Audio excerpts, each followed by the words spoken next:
No, reporting. Oh, my whole family shot me too.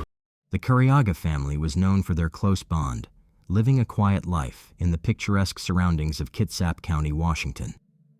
But in January of 2017, their story took a horrifying turn that left their community in shock. What began as a suspected arson quickly unraveled into something far more sinister, a quadruple murder that involved children and grown-ups alike. Quadruple murders in 2017 rocked this community, and today the details we learned tell a sordid tale of drug dealing, greed, and a clash of personalities between two strong men that ended in senseless violence. The Cariaga family consisted of 9 members: 37-year-old Crystal Lynn Cariaga, 43-year-old John Derek Cariaga, more commonly referred to as Johnny Cariaga, 16-year-old Jonathan Felipe Higgins, and 16-year-old Hunter Evan Schopp were all involved in a quadruple homicide. Crystal Cariaga was born on October 6, 1979, in Austin, Texas. She was described as being kind, brave, and unafraid to try new things by family members. She first became a mother at the age of 16 with her husband, John Higgins. Although the specific year when she married John Higgins is unclear, they had 2 children, their daughter, Ashlyn Rosemary, and Jonathan Felipe. When things began to go south, Crystal and John Higgins went their separate ways. A few years later, in 2009, she went on to marry Johnny Cariaga. Johnny, on the other hand, had 5 children from his previous relationship, and after marrying Crystal, they blended their family that consisted of 5 boys and 2 girls. At the age of 26, Crystal became a parent to 7 children. The family resided in Kitsap County, west of Seattle. Despite having her hands full with children, Crystal quit her job as a dental assistant and opened up a coffee shop called Crystal's Java Hut.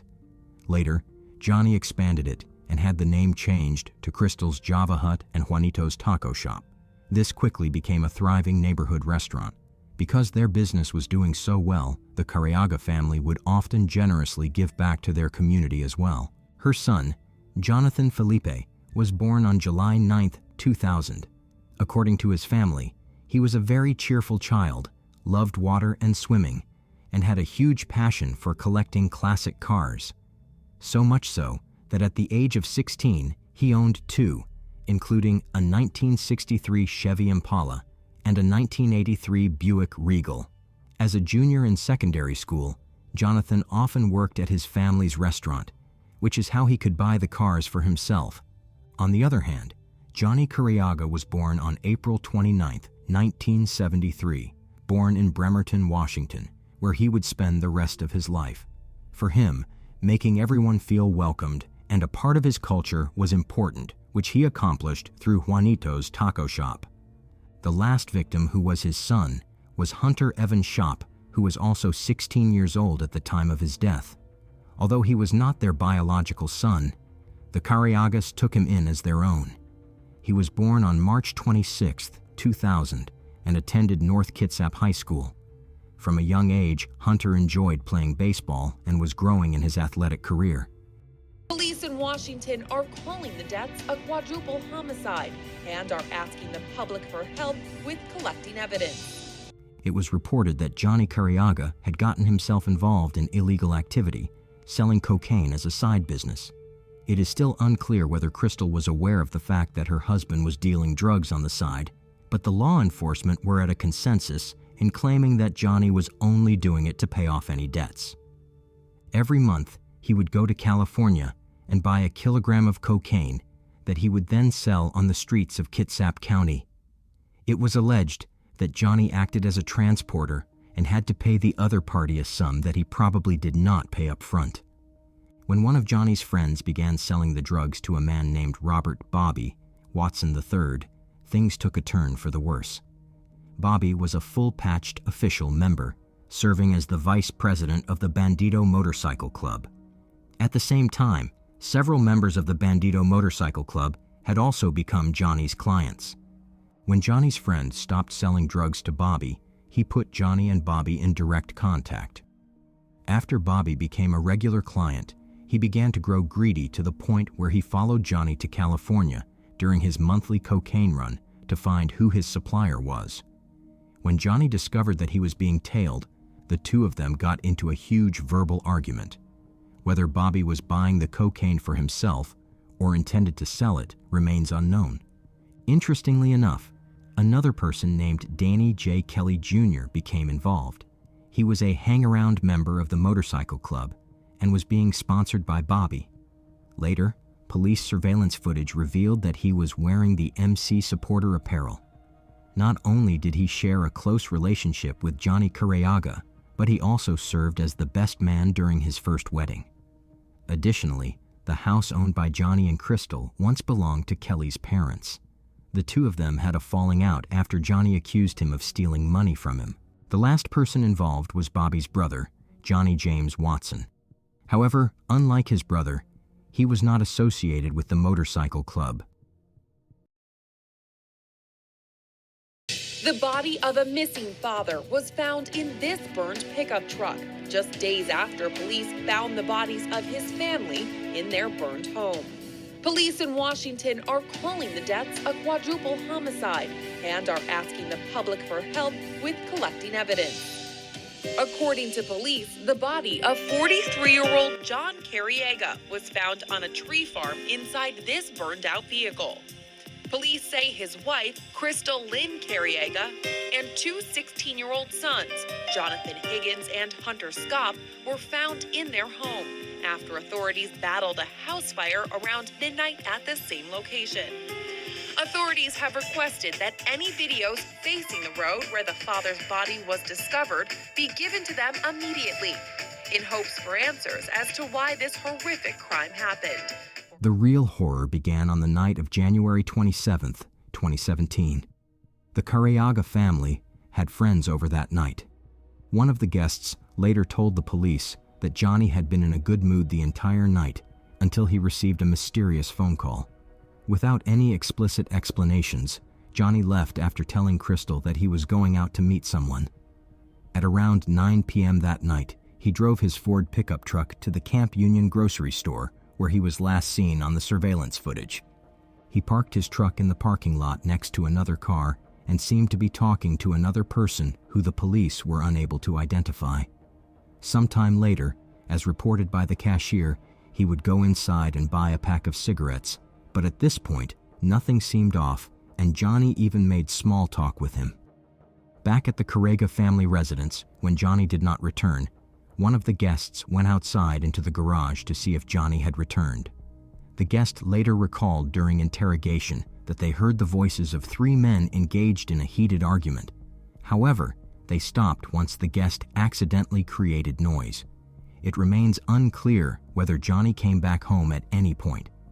Once all of the guests left for the night, Crystal went out to the garage as well, where it is suspected that she was shot straight in the head. Hearing the commotion outside, her son Jonathan decided to check, which is also when he was shot dead as well. The last person to be killed was Hunter, who had been out buying pizza for the family. As soon as he entered the house, he was ambushed by armed assailants who shot at him but missed hitting any vital organs. Using the last bits of his strength, Hunter calls 911 and makes the devastating phone call where he begs the first responders to help him and his slain family. When the operator asked him if he knew who the attackers were, he only responded with, "I don't know," before he was smothered by a pillow and shot dead. He made the call at 11:28 p.m., and it lasted for 38 seconds. By the time first responders arrived at the Carayaga residence, they discovered that they were too late, as the entire family had not only been slain, but the house had been burnt down. Forensic reports later revealed that 2 logs soaked with fire accelerant had been placed at the 2 ends of the house.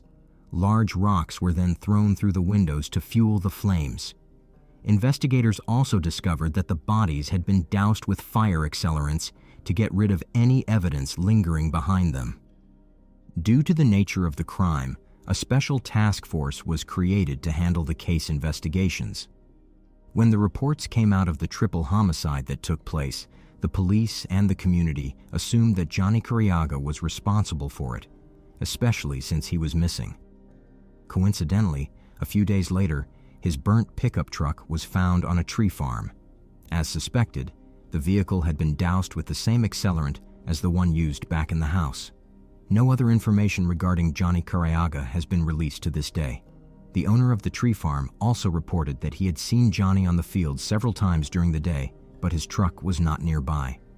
On the evening of the murders, Bobby had called the police and reported that his truck had been broken into a few days earlier and a few of his belongings were missing, which included a loaded Glock handgun and loaded magazines.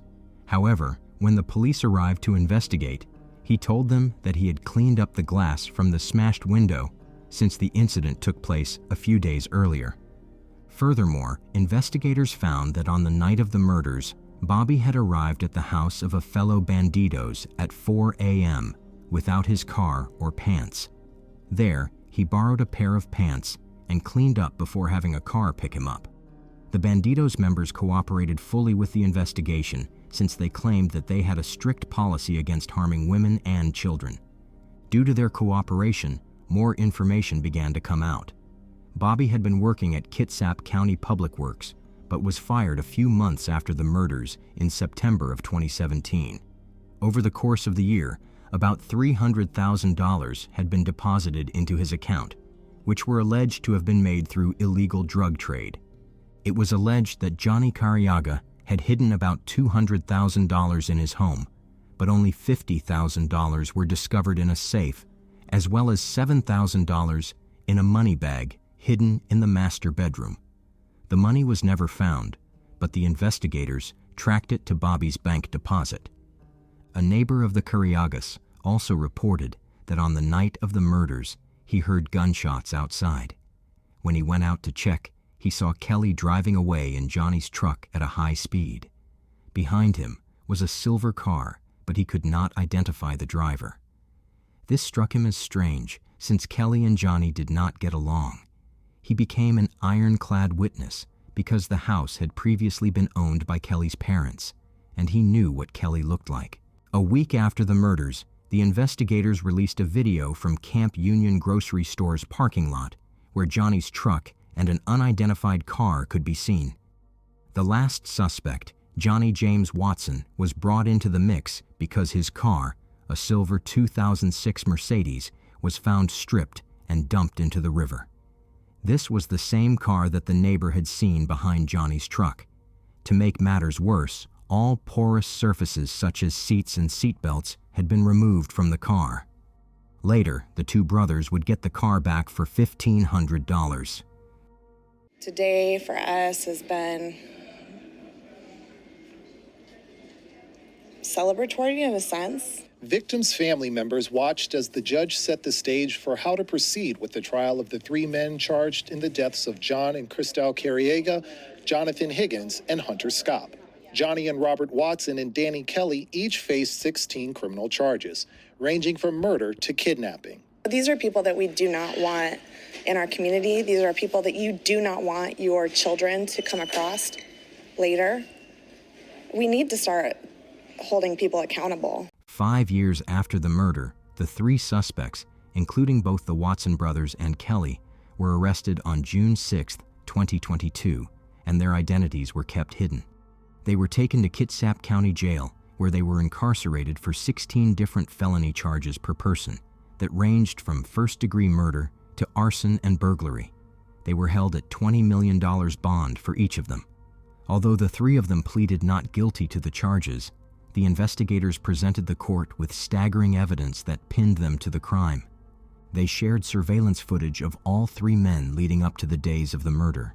Kelly was seen purchasing a burner phone that was exclusively used to communicate with Johnny Cariaga and was not used after his murder, even though it would not expire until 3 months after the murders.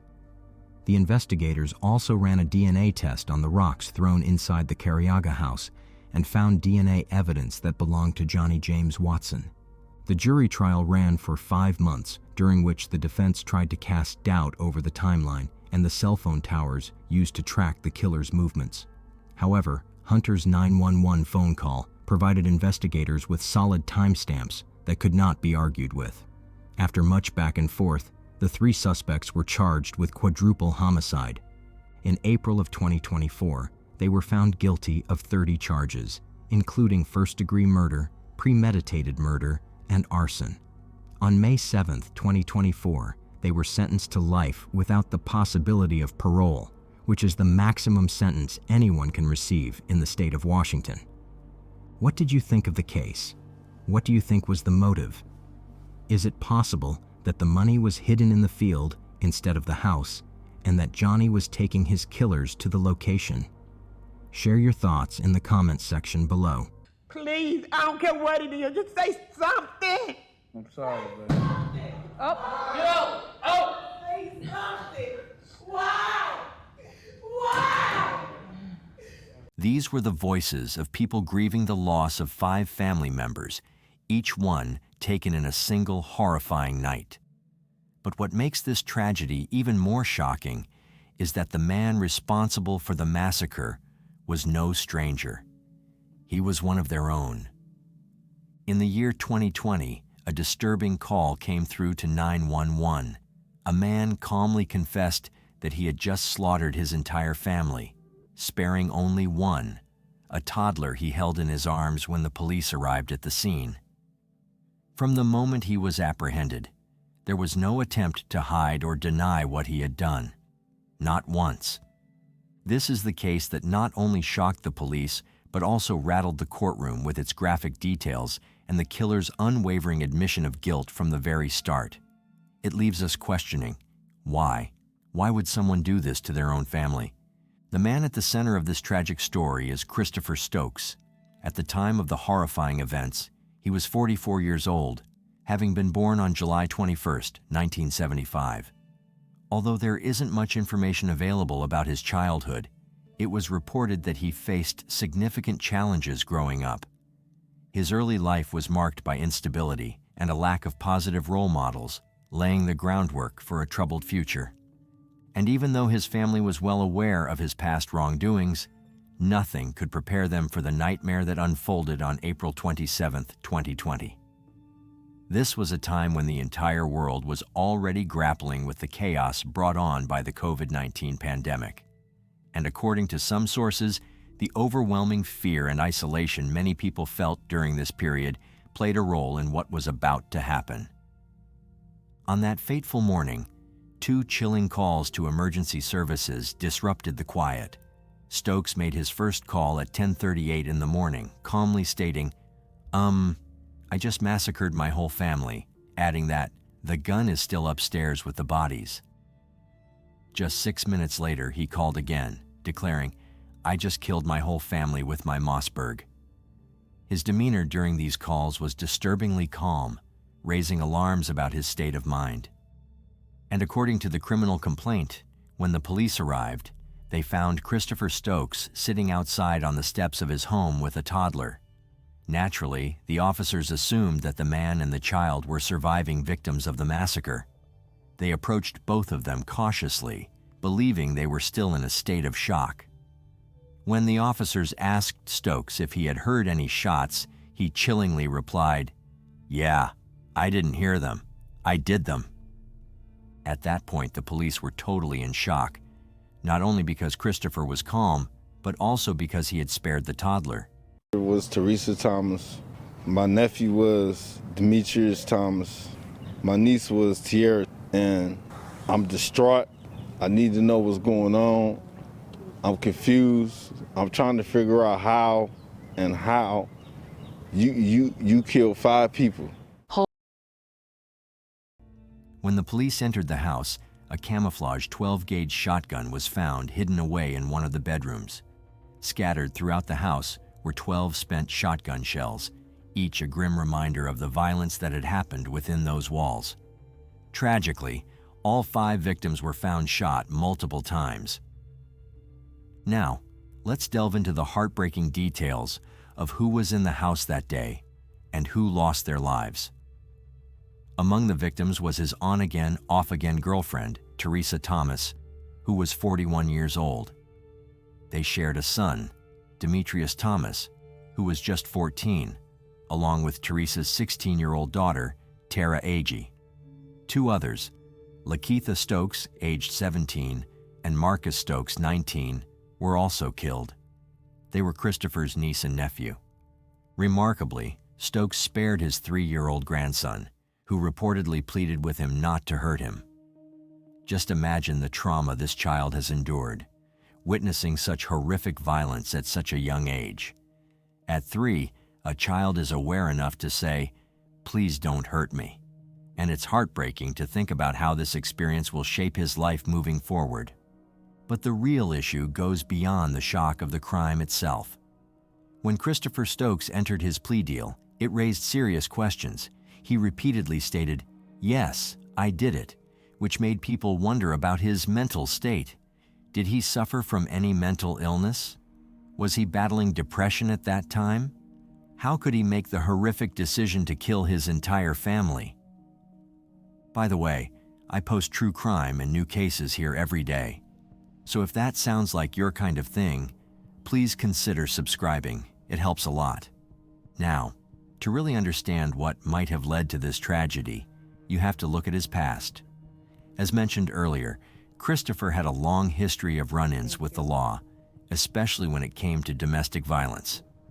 Back in 2002, he was convicted of misdemeanor battery and got sentenced to probation, along with being required to attend domestic abuse counseling. On top of that, he wasn't allowed to own any firearms. Then, 5 years later, in 2007, things got worse. He pleaded guilty to felony battery, bail jumping, and intimidating a witness. That got him 4.5 years in prison, and once again, no firearms. But it didn't stop there. In 2012, he ended up in court again, this time for another misdemeanor battery with a domestic abuse modifier, which landed him another 18 months behind bars.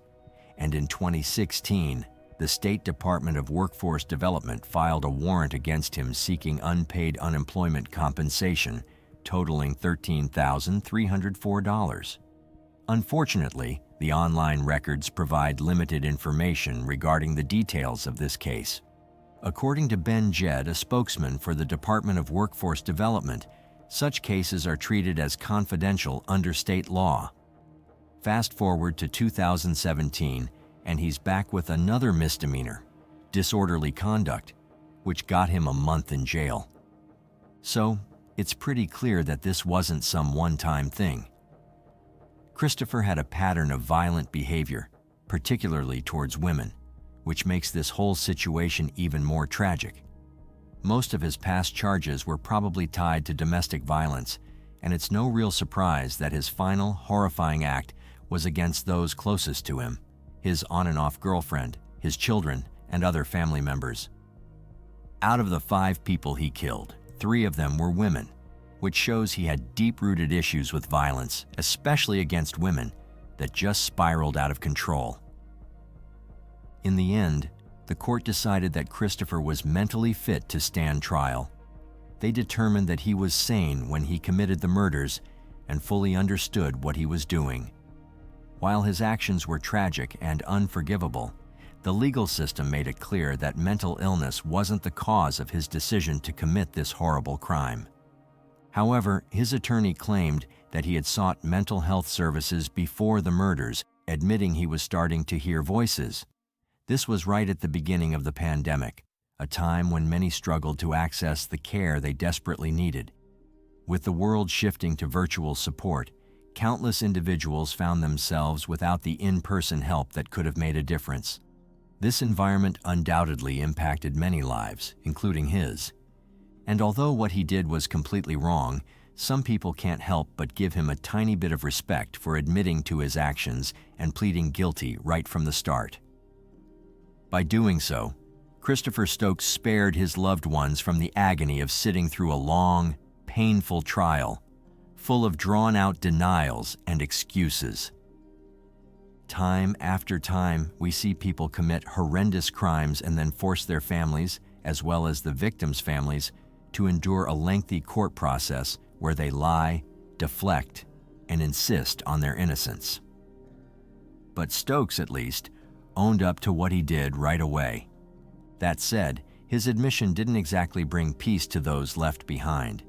Yes, his plea deal may have shortened the courtroom proceedings, but the heartbreak, anger, and confusion still consumed the family. In fact, during the hearing, his sister, who was undoubtedly full of grief, spoke up and demanded answers, shouting at him to say something, anything, to explain what he had done. I need you to say something to me, Chris. Please, I don't care what it is, just say something. Another family member, so overwhelmed by her emotions, had to be escorted out of the courthouse because she couldn't stop asking Christopher, why? Why? Why? Why, Chris? Why? But we really do hate him for that. We still love him because he's our uncle, but I mean, can we forgive him for what he did? No, we can't. Do we understand it? No, we don't. So it's like we just got to take it a day at a time. In response to all of this, Christopher Stokes had something to say, and he didn't hold back. Sitting in court, he expressed his thoughts candidly. I did the ultimate sin. I deserve to be locked up. I deserve everything I get. I'm not asking for leniency or anything like that. I deserve it. No one in the world should have done what I did. He further added, I woke up and I just had blood on my mind. I can't say it no other way. You'd think those words might bring some sense of closure or understanding to the horrendous situation, but in reality, they only added to the pain. It's almost infuriating to hear him acknowledge his actions while still grappling with the horrific reality of what he did. He clearly knew right from wrong, yet he chose to commit this unimaginable act. When it came time for sentencing, the judge delivered a staggering verdict: 40 years for each victim. Add in another 5 years for illegally possessing a firearm as a convicted felon, and that brought his total to an astonishing 205 years. The law is pretty unforgiving in cases like this, and rightfully so. However, before handing down such a harsh sentence, they needed to make sure Christopher was mentally fit to stand trial. They wanted to confirm there were no underlying mental health issues that could have influenced his ability to enter a plea deal. And after being evaluated by 2 doctors, the conclusion was clear. Christopher was mentally fit to understand his actions and face the consequences. In an interview with the Journal Sentinel, Stokes's attorney expressed profound concern about his client's state of mind, stating that his actions were not something a sane person, a normal person, would do. And when it comes to the victims of this heartbreaking family tragedy, family members have made it clear that there was absolutely no reason for Christopher to take such drastic actions against his loved ones. Teresa, the mother at the center of it all, was known for her loving nature and dedication to her kids. She was that kind of mom who was always involved in her children's lives, making sure they had everything they needed, emotionally and physically. Then there's Demetrius, Christopher's son, who was just a teenager but had a bright future ahead of him. Known for his friendly demeanor, he was well liked among his friends and peers. In fact, he was gearing up for college, dreaming big and excited about the future. He had so much to look forward to, and it's incredibly tragic to think that his life was cut short so abruptly. Tara Agee, Teresa's daughter from a previous relationship, was another vibrant light in the family. This young girl was active in school and took part in various extracurricular activities. She had that contagious energy that brought everyone together, and she shared a close bond with her family and friends. The other 2 victims, Marcus and Lakeitha, were siblings, and even though it's not entirely clear why they were there during the killings, their mother, Tilicha Stokes, was completely blindsided by the news. The shock of losing her children in such a horrific way was too much to bear. The images just keep playing over and over and over, she shared, her pain evident in every word.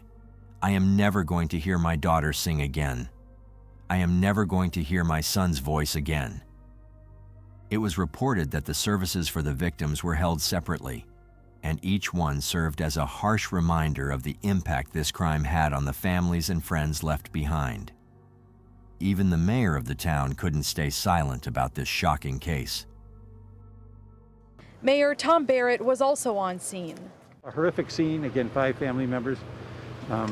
There is a child who's at the hospital right now, and I think that child is fine. But I am sick to my stomach right now with this violence, you know. It's too much stuff going on. It's already coronavirus and stuff going on, so what makes y'all people just need to think before they react. Yeah, I feel like it's my own family. You feel just like my own family. The graphic nature of the crime stirred deep emotions, especially given the alarming context of rising violence in Milwaukee. In 2020, the city faced a staggering spike in homicides, with a total of 189 murders by the end of the year. This figure was nearly double that of 2019 and shattered the previous record set back in 1991 by more than 14%. The surge in violence was linked to a mix of factors at that time, many of which stemmed from the unprecedented challenges brought on by the COVID-19 pandemic. Lockdowns, economic hardships, and social unrest all contributed to a perfect storm of chaos and desperation. Just 2 months before the devastating Stokes family tragedy, Milwaukee was already shaken by another heartbreaking event. In February, 5 people tragically lost their lives in a shooting at the Molson Coors Brewing Company campus, one of the city's biggest employers. The shooter, a 51-year-old employee of the company, also took his own life after the attack. Authorities later confirmed he died from self-inflicted wounds. What makes this tragedy also chilling is that, to this day, no clear motive has been uncovered. His reasons remain a mystery, much like how we still don't fully understand why Christopher Stokes carried out the brutal massacre of his own family. The shooting took place in the early afternoon, around 2:08 p.m. local time, while hundreds of employees were still at work. It was a scene of chaos and disbelief as the city grappled with yet another act of violence. Milwaukee Mayor Tom Barrett spoke about the incident during a news briefing shortly after it happened, calling it a tragic day for the city and labeling the shooting as a horrific act. Police Chief Alfonso Morales confirmed that all 5 victims were employees at Molson Coors. He commended the swift response of the city's police, FBI agents, and firefighters, who worked tirelessly to manage the aftermath of the attack. The 5 victims were simply going about their day, working at the brewery, when their lives were abruptly taken. In the wake of the shooting, condolences poured in from various leaders. President Trump, during a news conference, expressed his sorrow for the families affected, calling the incident a terrible thing. Wisconsin Governor Tony Evers extended his thoughts to the families of those senselessly lost, emphasizing the long-lasting impact of such gun violence on both the local community and the state. This shooting marked the 11th mass shooting in Wisconsin since 2004, according to Wisconsin Lieutenant Governor Mandela Barnes. He took the opportunity to call for action, saying, "I want to issue a call, a challenge, because we shouldn't accept this. We should never grow comfortable in the face of these repeated tragedies. We have a duty to act." That is one of my biggest fears, bigger fears, this happening again in our community. But even a bigger fear than that is the fact that it won't faze anybody at some point. People will just look at it and think this is just the way that it is. But it seems like this statement about the need for action didn't quite hit home, as just 2 months later, Milwaukee was shaken by another shocking murder. And that is the very case that we have just deep dived, the Stokes family massacre. And sadly, tragedies like this continued to haunt Milwaukee up to this day. Fast forward to December 24th, 2021, when yet another crime shattered the city. On that fateful evening, Torres Betancourt, just 27 years old, was on her way to a Christmas party with her fiancé and young son when gunfire erupted on the 1300 block of South 29th Street. A stray bullet pierced her car door, tragically striking her in the upper body. In a heartbreaking turn of events, she lost her life, while miraculously, no one else in the car was harmed. Initially, investigators had very little to work with, only discovering a spent bullet shell on the ground nearby.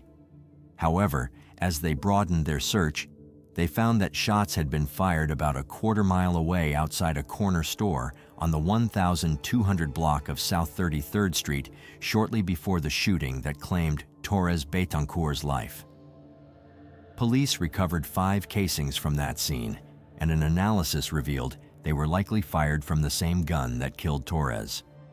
Surveillance footage from the store showed a man who officers recognized as Raymond King, a suspect they were familiar with due to prior encounters. King, who was just 19 at the time, initially faced serious charges, including first-degree intentional homicide and 2 counts of first-degree recklessly endangering safety, both as a party to a crime. However, in March, he pleaded guilty to second-degree reckless homicide. In a decision that left many in shock, Judge Wagner sentenced him to 8 years in prison, aligning with a recommendation from Assistant District Attorney Paul Tiffin. With credit for the 627 days he had already spent in jail awaiting trial, King could potentially be released after only 5.5 years behind bars. Some people can't help but wonder about the notion of justice in situations like this. While Christopher Stokes' sentencing might seem like a form of closure for the victims' families, it doesn't erase the deep-rooted pain or tragic loss. The violence tied to his story, and others like it, continues to cause pain for the families involved, leaving scars that sentencing alone cannot heal. So, what do you think about this? How can we work together to prevent tragedies like this from happening again? As the world eased out of the horrible global setback that was the 2020 pandemic, and some semblance of normalcy started to return in 2022, the last thing any family needed was even more tragedy. Yet, on the 4th of September 2022, an Irish family was robbed of 3 children at the hands of another whom the deceased called brother. Our love and respect goes out to all those who knew and loved Christy and Chelsea Cawley, Lisa Cash, and all those affected by this case. On the night of the 3rd of September 2022, 26-year-old Andy Cash showed up for a family event in jeans and a blue shirt. The day marked the first anniversary of a close relative's passing, and the family came together for a small memorial of sorts. As the get-together progressed with some soft music in the background, Cash began dancing along while nursing a drink in hand. He was the only one dancing, while the rest of his relatives were busy socializing. It's unclear what this did to the young man or if he'd had too much to drink, but a while later, Cash joined them. However, the interaction didn't go over well, and camera footage showed how uncomfortable the relatives looked listening to him speak. Perhaps annoyed from the reaction or whatever had ticked him off in the first place, Cash stormed out of the gathering. No one went after him, perhaps because they were relieved that he was gone or that none expected what would follow next. Outside, Cash stepped out to the curb and flagged down a taxi. He gave the driver an address for Rossfield Avenue, Tala, in southwest Dublin, and stumbled into the back of the vehicle. It was the early hours of the morning of the 4th of September when Cash finally arrived at his destination. Rather than paying the fare and sending the driver on his way, the 26-year-old stumbled into the house. Indoors, he found his 18-year-old sister, Lisa Cash, up watching TV in the living room. Andy must have asked her for some money to settle the fare because that's when things got heated, and they both started to raise their voices.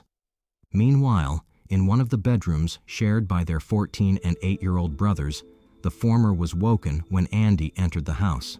The 8-year-old, named Christy on the other hand, remained fast asleep. The 14-year-old, whose name remains confidential, heard Lisa tell Andy that she didn't have any money for him and that he shouldn't be in the house.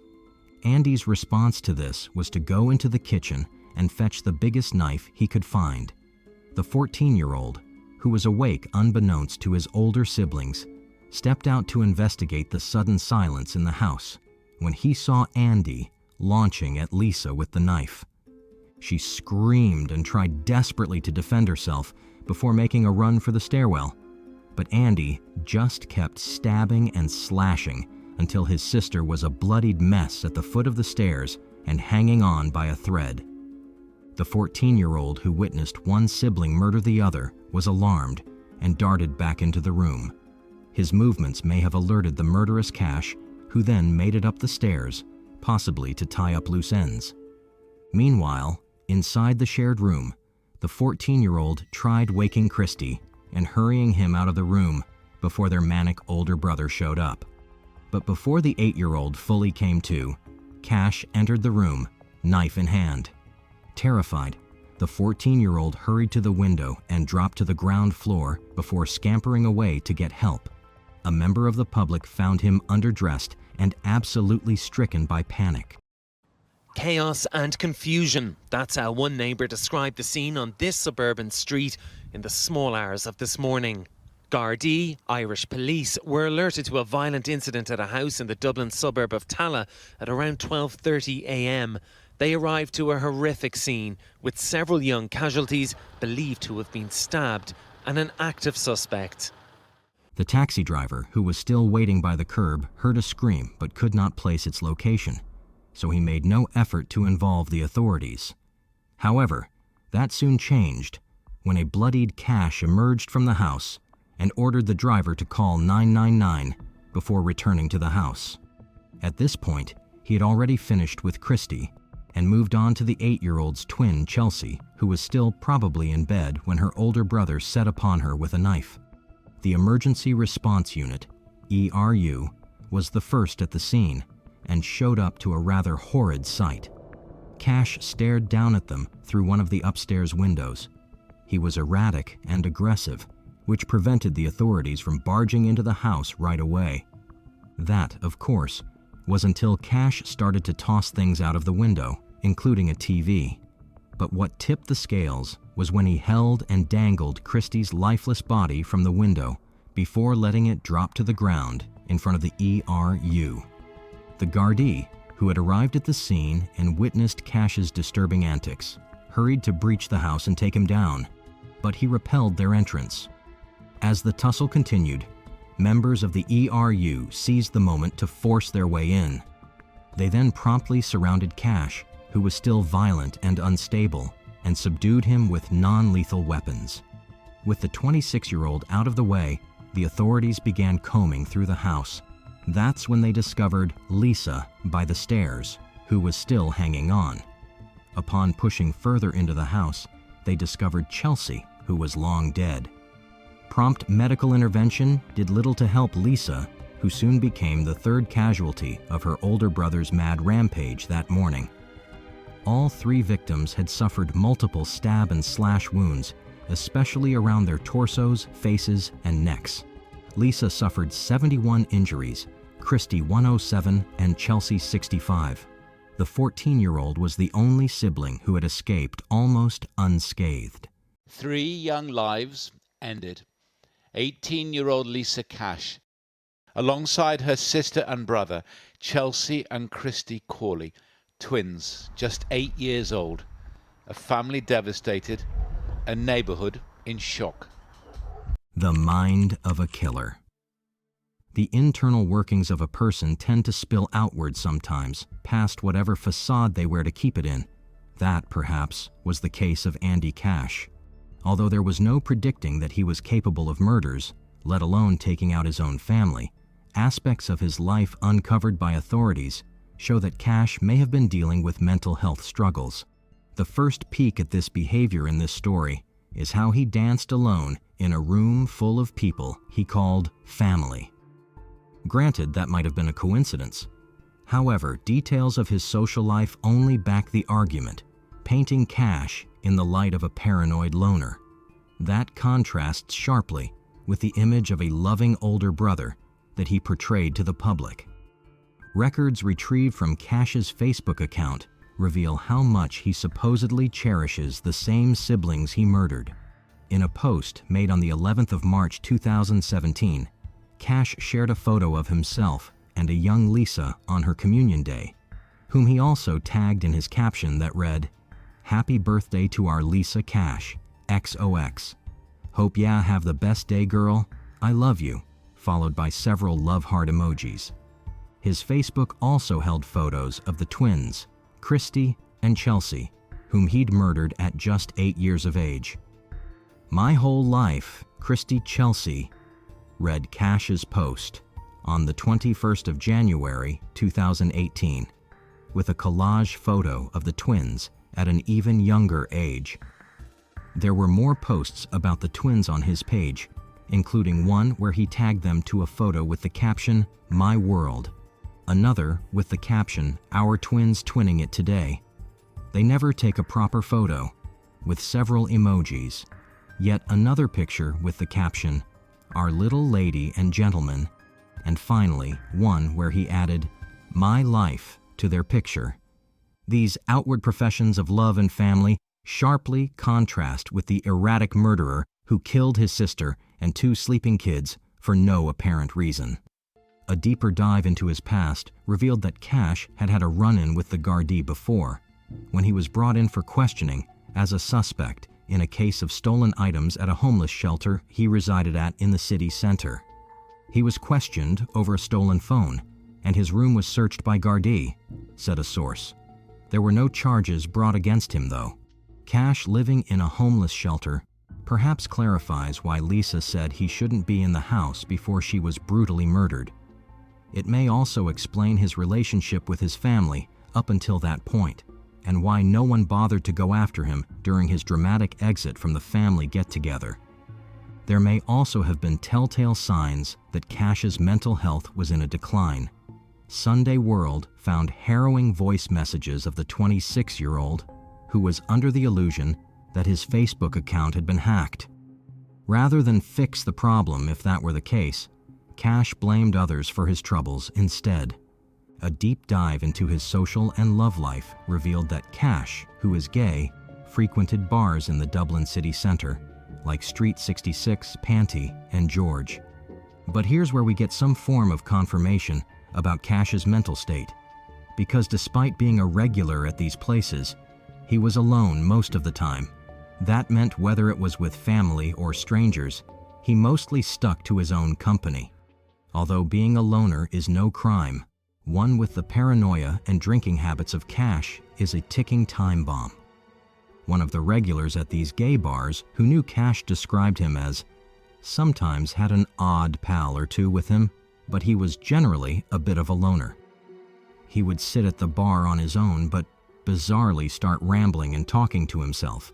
He never seemed to have a boyfriend, and met lads now and again in the bars, at house parties, or on Grindr. He was a bit of a smoker, but was also paranoid about picking up the virus during lockdown. 14-year-old brother was also injured, and the children's mother was taken to hospital too, though her wounds are not physical. This is a particularly sad incident. It's a family incident, I understand. And, what else can I say except express deep shock? It's a terrible happening, and people are visibly upset. Conviction and sentencing. Despite the scale of the tragedy that had befallen Cash's family, it wasn't until his sentencing hearing that the details of the unfortunate event were revealed to the public. The family released a heartbreaking victim statement before Cash's sentencing. In a victim impact statement read to the court, the children's mother, Margaret, as well as their surviving brother and sister, said there were no words to describe the pain they had to live with every second of every day.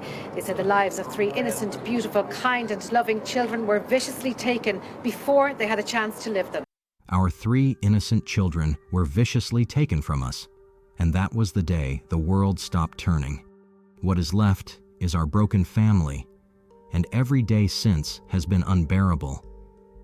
We miss everything about them, hearing their voices, their laughs, the conversations we would have, the games we would play as a family, the hugs and kisses that we won't ever get from them again. The only thing that hurts more than losing them is knowing how much they have missed out on, how they never got to finish school with their friends, or learn how to drive a car, or get the chance to see the world. It's not just what was taken from us that hurts. It's how their whole lives were taken from them, before they even had a chance to live them. Lisa, Christy, and Chelsea deserved so much more from life. They deserved to grow old and live their lives, however they would have chosen to, have families of their own. They were the most beautiful, kind, and loving children in the world. We will cherish every memory made with them and love and miss them forever.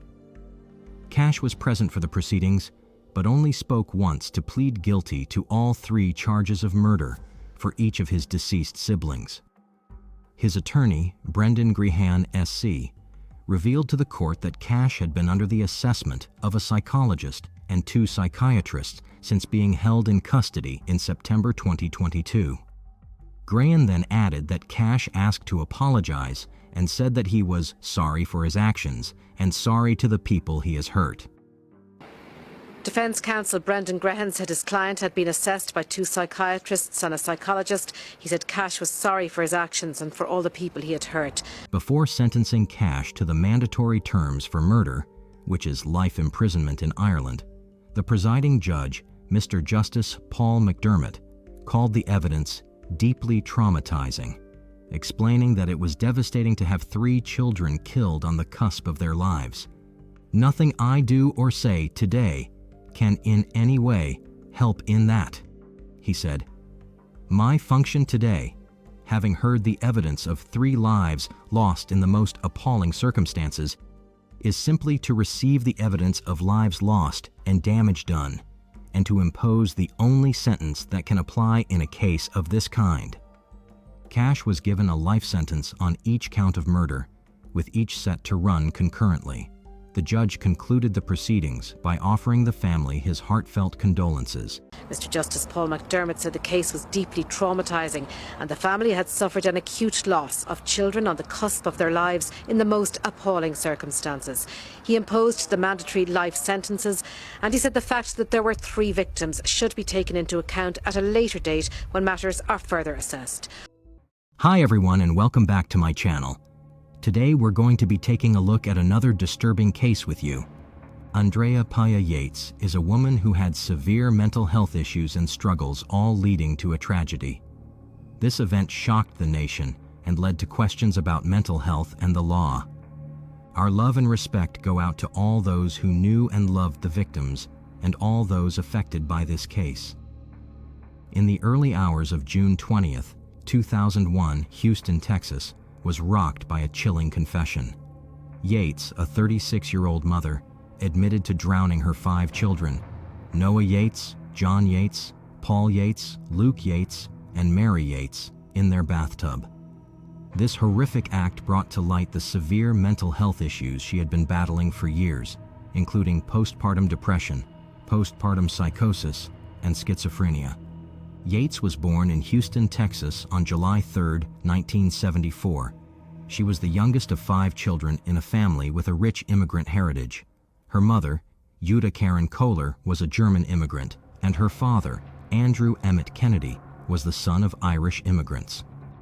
Despite struggling with bulimia and depression during her teenage years, Yates excelled academically.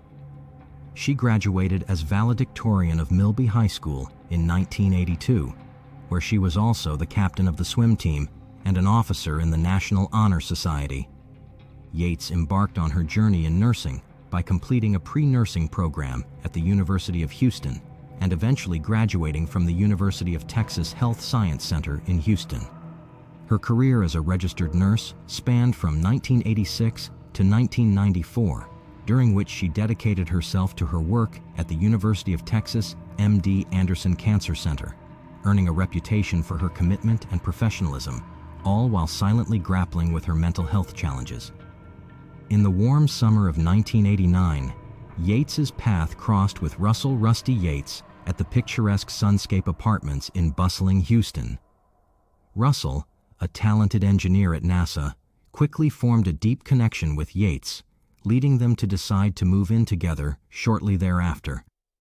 Their bond blossomed, culminating in marriage on April 17, 1993, marking the official start of their journey as husband and wife. As devout evangelical Christians, the Yates family held firm beliefs in the importance of expanding their family through childbirth, a decision that would later carry profound and tragic consequences. Their first child, Noah, entered the world in the chilly month of February 1994.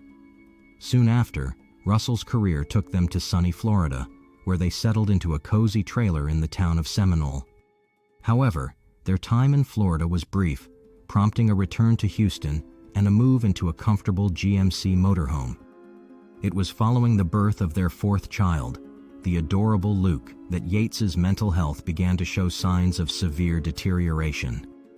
On June 20th, 1999, Russell returned home to find his wife shaking and chewing on her fingers, a clear indication of the turmoil she was experiencing.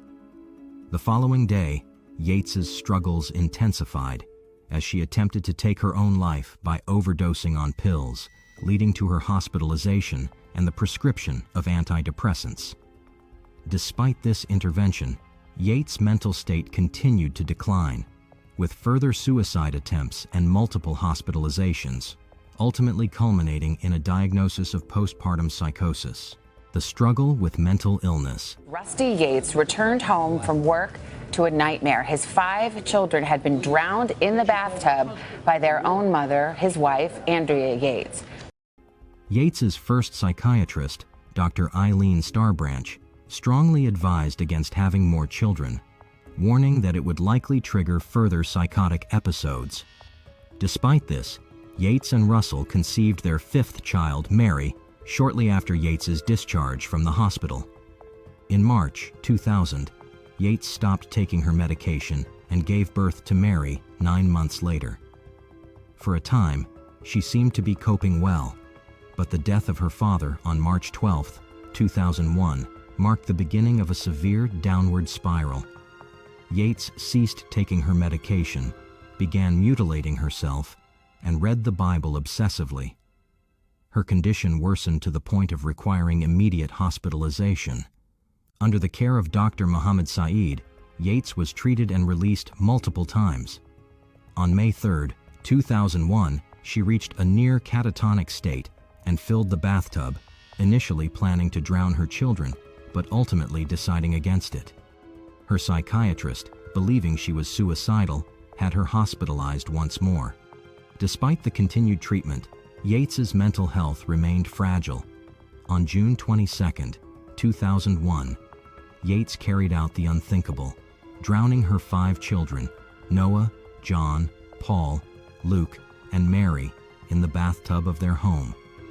This tragic event forced the nation to confront the complexities of mental illness and the adequacy of legal frameworks like the Manhattan Rules and the irresistible impulse test for sanity.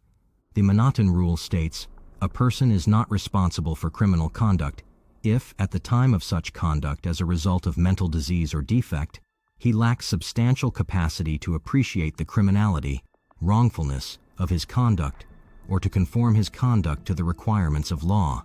At the time of the murders, the family was living in the Houston suburb of Clear Lake City. Yates continued under Dr. Muhammad's care until June 20, 2001, when Russell left for work, leaving her alone to watch the children against Dr. Muhammad's instructions to supervise her around the clock. Russell's mother, Dora Yates, was scheduled to arrive an hour later to take over for Yates. In that hour, Yates drowned all 5 children, an act that shook the nation and sparked a profound reckoning with the challenges faced by individuals struggling with severe mental illness.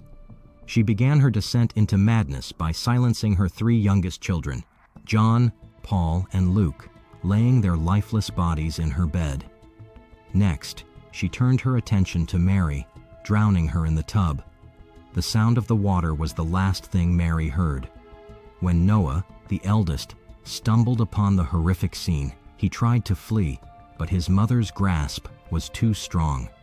She dragged him back, drowning him in the same tub where his sister had met her fate. The house was now a scene of unimaginable horror, with the bodies of 4 innocent children lying lifeless. Yates, still holding onto her sanity by a thread, called the police, her voice eerily calm as she requested an officer, but she refused to explain why. In a desperate attempt to complete her twisted plan, Yates called her husband Russell, her voice laced with a sense of urgency, telling him to come home immediately. She then called 911 to report what she'd done. You need an ambulance? No, I need a police officer. Yeah, send an ambulance. Noah, John, Paul, Luke, and baby Mary, 7 years to just 6 months old. Her husband Rusty was working at the time. He returned to a scene of sheer terror. Little did she know, her world was about to come crashing down around her. The sound of sirens pierced the air, and the nightmare that was unfolding would soon be exposed to the world. Yates confessed to drowning her 5 children, Noah, John, Paul, Luke, and Mary, in the bathtub of their home in Clear Lake City, Texas, on June 22, 2000. Before her second trial, she told Dr. Michael Wellner, a forensic psychiatrist, that she waited for Russell to leave for work before filling the bathtub, knowing he would prevent her from harming the children. After the murders, police found the family dog locked up. Russell informed Dr. Michael that it was normally allowed to roam free, suggesting Yates had caged it to prevent interference. Russell secured George Parnham, a family friend, as Yates's attorney. Despite expert testimony agreeing that Yates was psychotic, Texas law required proving she could not discern right from wrong to assert the insanity defense. In March 2002, a jury rejected the insanity defense, found Yates guilty, and sentenced her to life imprisonment with eligibility for parole in 40 years. The prosecution had sought the death penalty, but the jury refused. Yates's mental health had been fragile for years. Her first psychiatrist, Dr. Eileen, had strongly advised against having more children, warning that it would likely trigger further psychotic episodes. Despite this, Yates and Russell conceived their 5th child, Mary, shortly after Yates's discharge from the hospital. There was not much to be done about her case, as the results remained the same. The treatment she received, however, was ultimately unable to prevent the tragic events that unfolded on that fateful day. On January 6, 2005, a Texas Court of Appeals reversed Yates's convictions. California psychiatrist and prosecution witness Dr. Park Dietz admitted to giving materially false testimony, stating that an episode of Law and Order featured a woman who drowned her children and was acquitted because of insanity. Author Suzanne O'Malley, covering the trial, reported that no such episode existed. The appellate court unanimously held that the jury might have been influenced by Dietz's false testimony, necessitating a new trial. Yates again entered a plea of not guilty because of insanity on January 19, 2006. On February 1, 2006, she was granted release on bail on the condition that she be admitted to a mental health treatment facility. After 3 days of deliberations, Yates was found not guilty because of insanity in July 2006, as defined by the state of Texas. She was subsequently committed to the North Texas State Hospital Vernon campus, where she would receive treatment for her mental illness. Even with a long and documented history of mental illness, including suicide attempts, she was charged and convicted of capital murder. But the verdict was later overturned, and in a subsequent trial, she was found not guilty by reason of insanity. She testified she believed her children's deaths would save their souls. Andrea Yates was committed to a Texas mental hospital where she remains today, now 52 years old. In January 2007, Yates was moved to the Kerrville State Hospital, a low-security mental facility in Kerrville, Texas. This transfer was seen as a positive step in her recovery, as the Kerrville facility offered a less restrictive environment that would allow her to continue her rehabilitation and potentially reintegrate into society. The case of Andrea Yates has drawn significant public attention and sparked debates about mental illness, the insanity defense, and the treatment of individuals deemed not guilty because of insanity. Although the psychiatric experts for both the prosecution and the defense concurred that Yates was profoundly mentally ill, suffering from one of several psychotic disorders at the time she took the lives of her children, the state of Texas contended that she was, as per the legal definition, cognizant enough to recognize the rightness or wrongness of her actions despite her mental impairment. The prosecution further implied that a desire for spousal revenge was a motivating factor behind the killings, although the defense experts found no evidence to substantiate this assertion. The original jury believed that she was legally aware of her actions, yet they disagreed on the spousal revenge motive. Dr. Muhammad had advised Russell not to leave his wife unattended. However, in the weeks leading up to the drowning, Russell began leaving her alone with the children for brief periods, believing that this would enhance her independence, despite the instructions from her physicians. At a family gathering the weekend preceding the drowning, Russell announced that he had decided to leave Yates alone at home for an hour each morning and evening to prevent her from becoming entirely dependent on him and his mother for her maternal responsibilities. During a broadcast of Larry King Live, Brian Kennedy, a sibling of Yates, revealed that in 2001, while Russell was accompanying Yates to a specialized mental health facility, Russell had remarked to him that all people suffering from depression just needed a swift kick in the pants to feel better. Yates's mother was shocked and alarmed by Russell's proposed approach, noting that Yates wasn't stable enough to care for their children and had almost choked their daughter Mary while trying to force-feed her solid food. Author Susie Spencer and Suzanne documented that Dr. Muhammad, a respected medical professional, first learned that Yates wasn't under continuous supervision during a phone conversation with Russell, coinciding with the unfolding news of the tragic events. Yates's initial psychiatrist, Dr. Eileen, was surprised when Yates and Russell expressed a desire to stop her prescribed psychiatric medications to conceive another child, despite the doctor's explicit warnings against it. Russell insisted to the media that psychiatrists never informed him that Yates was psychotic or capable of harming their children.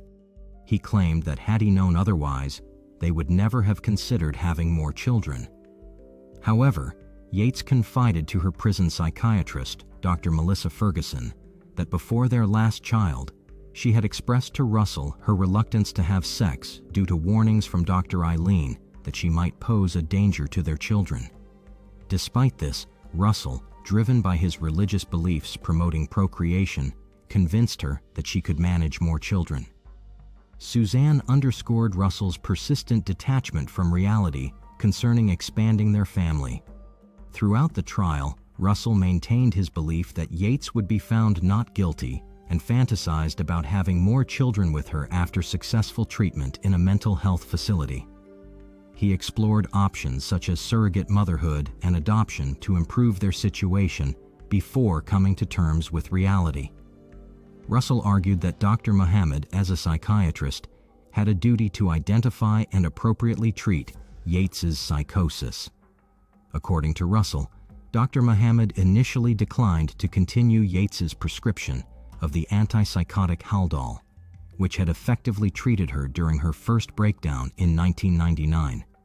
Despite Russell's insistence that Dr. Muhammad review her medical history to consider previous successful treatments, Dr. Muhammad reluctantly prescribed Haldol, but discontinued it shortly afterward, expressing concerns about potential side effects.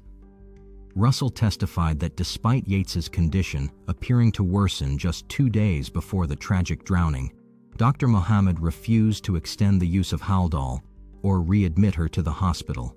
Russell further stated that Yates was discharged from her final hospitalization in May 2001 while still too unwell, mentioning that hospital staff were frustrated and embarrassed due to constraints imposed by their insurance provider, Blue Cross Blue Shield. Russell and his family contended that Yates's manifestation of psychotic behavior preceding the tragic events stemmed from a combination of antidepressants prescribed by Dr. Muhammad. They pointed to Dr. Moira Dolan's observation that the antidepressant Effexor had added homicidal ideation to its warning label in 2005, suggesting relevance to their argument. Yates had been prescribed 450 mg of Effexor, twice the recommended maximum dosage, for a full month before the incident. However, Dr. Lucy Puryear, a defense expert witness, countered that such dosage levels were not uncommon and asserted they did not contribute to Yates's psychotic state.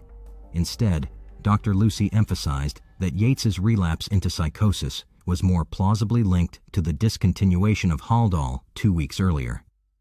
Numerous media reports circulated allegations suggesting that Michael Waroniecki, a traveling preacher whom Russell had encountered during his time at Auburn University, might share responsibility for the tragic deaths. However, both Waroniecki and Russell vehemently denied these claims. Russell clarified that their relationship with Waroniecki was not especially close and did not contribute to Yates's delusions. Waroniecki asserted that his interactions with the Yates family were intended to strengthen their marriage and promote spiritual growth, emphasizing themes of love within Christian teachings. Both men agreed that any purported link between Waroniecki's teachings and Yates's mental state was a fabricated story created by the media. During her time in prison, Yates disclosed that she had harbored thoughts of harming her children for an extended period, lasting approximately 2 years. She expressed a profound belief that her children viewed her as an inadequate mother and conveyed worries regarding her son's developmental progress. According to her discussions with the jail psychiatrist, Yates articulated a deep-seated fear that her children were destined for damnation, as she perceived them to be lacking in righteousness. She lamented that her parenting methods were insufficient to guide them away from what she perceived as an inevitable fate of perishing in the fires of hell. Taking the children's lives. What were you thinking about? That I had to do it. And what was the reason that you thought to do it the next morning? Because Rusty would be at work. In August 2004, Russell initiated divorce proceedings, asserting that he and Yates had not lived together as a married couple since the day of the tragic events. The legal dissolution of their marriage was finalized on March 17, 2005. Subsequently, Russell embarked on a romantic relationship with Laura Arnold, whom he wed on March 25, 2006. Together, they celebrated the birth of a son. However, their marital bond encountered challenges, leading to Laura filing for divorce in 2015, ultimately bringing an end to their relationship. Yates's tragic story serves as a stark reminder of the profound impact untreated mental illness can have on individuals, their families, and loved ones everywhere. It underscores the urgent need for society to prioritize mental health awareness, support systems, and effective treatment options with compassion and understanding. In light of the events surrounding Yates, society must adopt a more comprehensive approach to supporting individuals facing severe mental health challenges in the world today. This includes increasing awareness and education, improving access to mental health services, and integrating mental health into healthcare. By addressing these areas comprehensively, we can create a more compassionate and supportive environment where individuals struggling with severe mental health issues receive the care, understanding, and resources they need to thrive. What are your thoughts on how we can better support those facing these challenges, and how do you think society can better address issues like this one? Please share your ideas and thoughts in the comments below.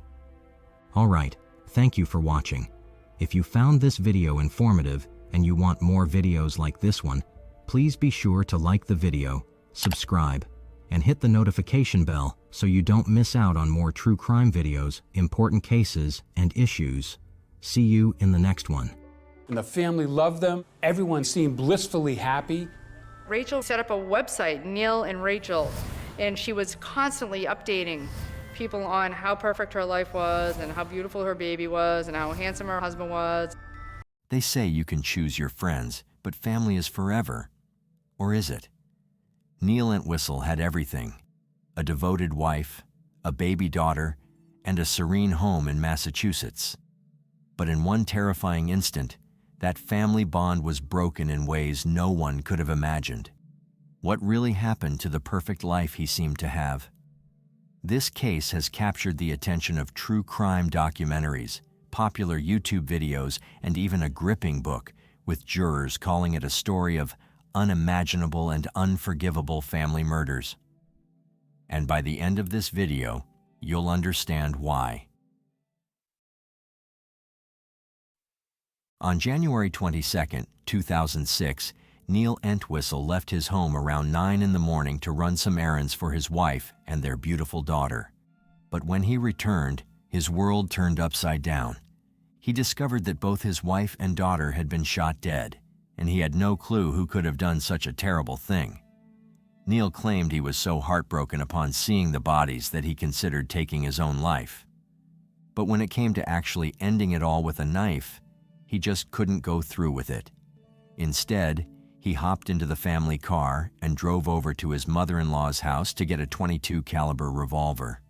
Unfortunately, the house was locked up tight, so he told the police he decided to fly back home to England to see his parents. The news hit everyone hard. Friends and family described the Entwistles as a loving and friendly family with no known enemies. So the big question on everyone's mind was, who could have killed them? There was no sign of a break-in, there was no sign of theft. Valuable items were laying around and none of which were touched. To get a clearer picture, let's take a closer look at this couple. Neil Entwistle and Rachel Entwistle had been married for 3 years, but their journey together started long before that. They first met while Neil was studying at the University of York, where he was working hard to earn a master's degree in electronic engineering. Growing up in Worksop, Neil lived with his parents, Clifford and Yvonne, and his younger brother, Russell. Their family was solidly working class, with his dad toiling as a coal miner and his mom cooking in the school canteen. Now, life in Worksop was pretty typical for a coal mining town, and while Neil and Russell had a normal childhood, Neil often felt a little embarrassed about their background. He dreamed of a fancier life, something that felt just out of reach. In fact, Neil had always been shy and often battled feelings of inadequacy, especially when it came to his Cockney accent at university. But everything changed when he met Rachel Souza. Born on December 14, 1978 in Weymouth, Massachusetts, Rachel had her own story. She lost her father, Paul, when she was young, which shaped her into a strong and determined person. Interestingly, Neil and Rachel met at the same university because Rachel had applied for a study abroad program at the University of York, the same place where Neil was working hard to earn his master's degree. As Neil and Rachel got to know each other, they found a special connection that made them feel like they could take on the world. They fell in love, with Neil often declaring that Rachel was the one, the person he wanted to spend his life with. After graduating, Rachel is also determined to start a new chapter with Neil. They settled in Redditch, about 15 miles south of Birmingham, where Neil landed a job with a computer company. Rachel found her passion teaching English and theater at St. Augustine's Catholic School. By the way, I post true crime and new cases here every day, so if that sounds like your kind of thing, please consider subscribing, it helps a lot. Going back, Rachel and Neil's wedding took place on August 10, 2003, at the Second Parish Church of Plymouth in Massachusetts, a beautiful day marking the beginning of their life together. Fast forward 2 years, and on April 9, 2005, they welcomed their daughter, Lillian, into the world. Everything seemed perfect, and those who knew Neil and Rachel personally often described them as a cute, loving family. Rachel thrived at St. Augustine's, where she formed close bonds with her fellow teachers and students. Outside of work, she built a solid circle of friends and a vibrant community, always bringing warmth and laughter to those around her. But for Neil, things weren't as rosy. He struggled to find his footing in this new life. Weighed down by insecurities about his working-class roots and his thick Worksop accent, he felt like an outsider. No matter where he went, he couldn't shake the nagging feeling that everyone was judging him for how he spoke and where he came from. This internal battle held him back from pursuing better opportunities in England, leaving him feeling trapped in a life that didn't fully reflect who he wanted to be. Feeling insecure and ready for a change, Neil was on the lookout for a fresh start, maybe even a chance to find his true calling. So he suggested that they pack up and move to Rachel's home state of Massachusetts. And while Rachel loved her job and had made some great friends in Redditch, the idea of being closer to her mom and stepdad Priscilla and Joe excited her. With little Lillian in the mix, she couldn't wait for her parents to play a bigger role as grandparents. When it came time to move, Neil told his job he had some personal stuff to figure out, and that heading to the States was the best way to keep Rachel happy. But here's the catch. He didn't tell anyone, not even Rachel, that he had actually quit his job. Instead, he let her and her family think he was still working remotely for the computer company. And after making the big move back to Massachusetts, Neil and Rachel started spending more time with her family. One day at a family gathering, Neil went shooting with Rachel's stepdad Joe and her brothers. Joe pulled out the lockbox where he kept his guns, and while Joe and the brothers picked theirs out, Neil, being inexperienced, opted for the smallest gun, a .22 caliber revolver. It was his first time shooting a gun since moving. Although Neil and Rachel were living with her parents, they were eager to find their own place. They set their sights on a house in Hopkinton, a town famous for being the starting point of the Boston Marathon. The house, located at 6 Cubs Path, was in a quiet cul-de-sac and had 4 bedrooms, 3.5 baths, and a spacious 2,400 square feet, perfect for their little family. As mentioned, Neil wasn't bringing in any money, so how were they going to afford this dream home? Well, Neil managed to convince the owner to let them rent it on a short-term 3-month lease for $2,700, plus an upfront payment of $5,400 for the first and last month's rent. He told the owner he was just waiting for his offshore accounts to transfer to the U.S. so they could buy the house. Around this time, Rachel tried to use one of Neil's credit cards, only to find it was frozen. After that incident, she confronted Neil about their finances, but he refused to answer her questions. By this point, Neil had piled up about $40,000 in credit card debt. Obsessed with living an upper-class lifestyle, Neil wanted to shake off the humble beginnings he grew up with and be seen as part of the elite. This desire pushed him to come up with some pretty questionable ways to make money. He spent a lot of time creating scam websites that promised people they could get rich quick with pyramid schemes. One of these sites, called millionmaker.co.uk, claimed participants could earn $6,000 a month within the first 6 months of signing up, charging a $90 setup fee and $25 a month for support for people running online adult businesses. Neil's second venture was a company called Embedded New Technologies Limited. The website had no products or services listed, but had Neil as the main contact. Then there was Senior Publications, which promised earnings of $20,000 a month by spending only a couple of hours a week online. The ad didn't specify what was being sold, but charged $60 to join. He also created a porn site that featured barely legal women and even had a site advertising penis enlargement methods. On top of that, he seemed to have an online gambling issue.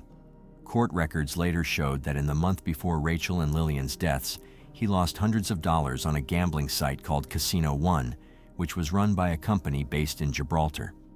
To make matters worse, Neil was selling CD-ROMs of his get-rich-quick schemes on eBay, calling them business manuals. But around 2006, he started taking people's money without delivering the CDs. This got him in hot water with eBay, which ended up shutting down his account and launching an investigation. While Neil was busy scamming people online, Rachel was focused on settling into their new home. She was unpacking boxes and getting everything organized for a visit from her old college friends. Rachel wanted everything to be perfect for her friend's visit, so she was working hard to get the house in order. Between unpacking and taking care of Lillian, she was totally wiped out by the end of the day. After putting Lillian to bed, Rachel would head off to sleep, leaving Neil with plenty of time to himself. During that same week, Neil's Google search history was very alarming. He looked up things like quick suicide methods, best way to kill someone, and knife and neck kill. He even found an online forum where someone suggested it was better to stab someone just below the rib cage instead of going for the aorta, and he didn't stop there. Neil was also busy online searching for escort services. On January 16th, he checked out Adult Friend Finder and another site called halfpriceescorts.com. Just 2 days later, he was looking for escorts in Westboro. Then, on January 18th, he logged back into both Adult Friend Finder and halfpriceescorts.com again. He even downloaded a map for blonde beauty escort services in Worcester, which is about half an hour from Hopkinton. But that wasn't all. Neil also searched for flights to the UK on sites like flymanchester.com, lastminute.com, British Airways, and Manchester Airport. It was pretty clear he had a lot going on in his mind. On January 20th, 2006, Neil left the house that morning, telling Rachel he was going to the mall to pick up some computer stuff. But that was a total lie. Instead, he went to his in-laws' house, which was empty at the time. Using a spare key, he let himself in and headed straight for the box where Joe kept his guns. He took out the .22 revolver, the same one he had shot for the first time not long ago. After grabbing the gun, he returned home, where Rachel was upstairs in their bedroom with Lillian. Although it's never been confirmed what exactly happened, authorities believe Rachel and Lillian were in the primary bedroom when Neil came in with the revolver. At this point, it was clear that the person behind the shocking murder wasn't just a stranger. He was someone who had been part of their lives for years. Reports say that Rachel was holding little Lillian when Neil turned the gun on them. Rachel took a bullet to the head, and Lillian was shot in the abdomen, with the bullet also hitting Rachel right under her breast. That evening, Rachel's friends, who she had been so excited to see, showed up at the house. When no one answered the door, worry set in. They called Rachel's phone, and to their dismay, they could hear it ringing inside the house. Then they spotted a note from Priscilla, Rachel's mom, which only made them more anxious. Feeling something was really wrong, they called Priscilla and rushed to the Hopkinton police station to report Rachel missing. A couple of patrol officers at the station decided to check on the Entwistles. When they arrived at the house, they noticed that all the windows and doors were locked. One of the officers cleverly used a card from his wallet to unlock the front door.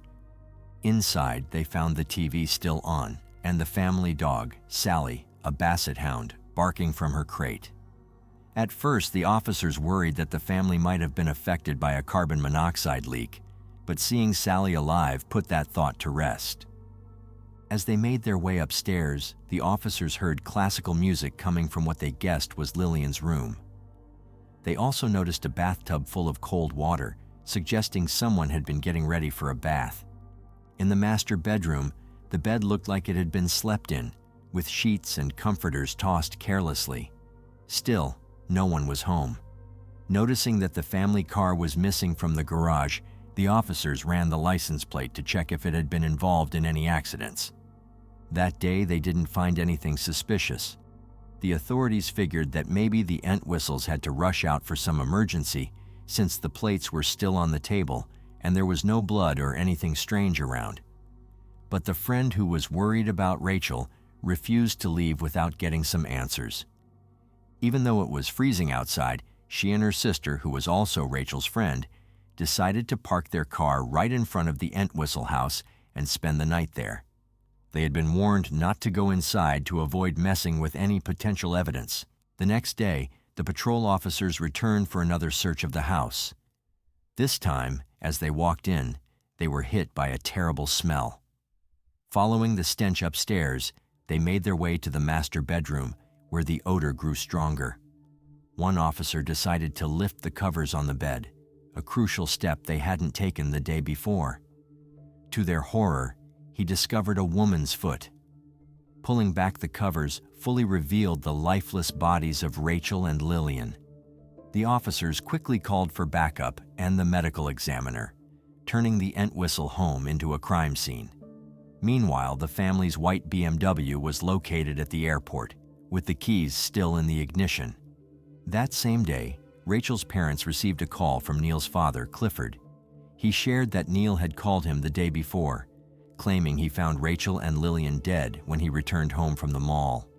In a state of panic, Neil said he called the police and then drove to their house, but neither Priscilla nor Joe was home at the time. Clifford expressed his concern, saying Neil was distraught and had decided to catch a flight back. But the bizarre events didn't stop there. After hanging up with Clifford, Rachel's parents received a call from Neil himself. He told Joe a story similar to Cliff's, but conveniently left out mentioning that he called the police, likely because Joe would know that no one had done that the day before. On the 23rd of January, 2006, Neil received a call from Massachusetts State Police Sergeant Robert Manning. It was bold of Manning to reach out to Neil, and even bolder for Neil to stay on the line for nearly 2 hours. When Manning delivered the devastating news that his family was dead, Neil simply replied, "I know," leaving Manning in stunned silence. My goal for the whole conversation was to obtain as much information as I could. Throughout the conversation, Neil recounted a version of events that mirrored what he and Clifford had told Joe, insisting that no one would have known Rachel and Lillian were home alone. Manning probed Neil's actions, questioning why he hadn't contacted the police or reached out to Priscilla or Joe after discovering the bodies. Neil explained that he didn't have their work numbers and had gotten lost trying to find Priscilla. Then, in a troubling revelation, he shared that after finding Rachel and Lillian, he had wanted to end his own life. Manning pressed him for details, asking why he felt that way. Neil replied that he simply wanted to be with his wife and daughter. He mentioned planning to retrieve a .22 pistol to take his life, but authorities suspected he actually intended to return the gun he had used to kill them, knowing that Rachel's parents would be at work. In another call with Manning, Neil explained he left the keys in the ignition of his BMW at the airport because he didn't think he would need them. When Manning asked if he planned to return to the U.S., Neil reportedly replied, "I don't know. Why would I do that?" He also contacted the landlord of his rental house, saying he no longer had interest in it and requested his security deposit back, talking about Rachel and Lillian's belongings as if it were business as usual. A couple of weeks later, services were held for Rachel and Lillian, but Neil did not return for them. One day, authorities got a tip that Neil had left a friend's house in Scotland and was on a train. Fearing he was trying to go into hiding, they stopped the train and arrested him.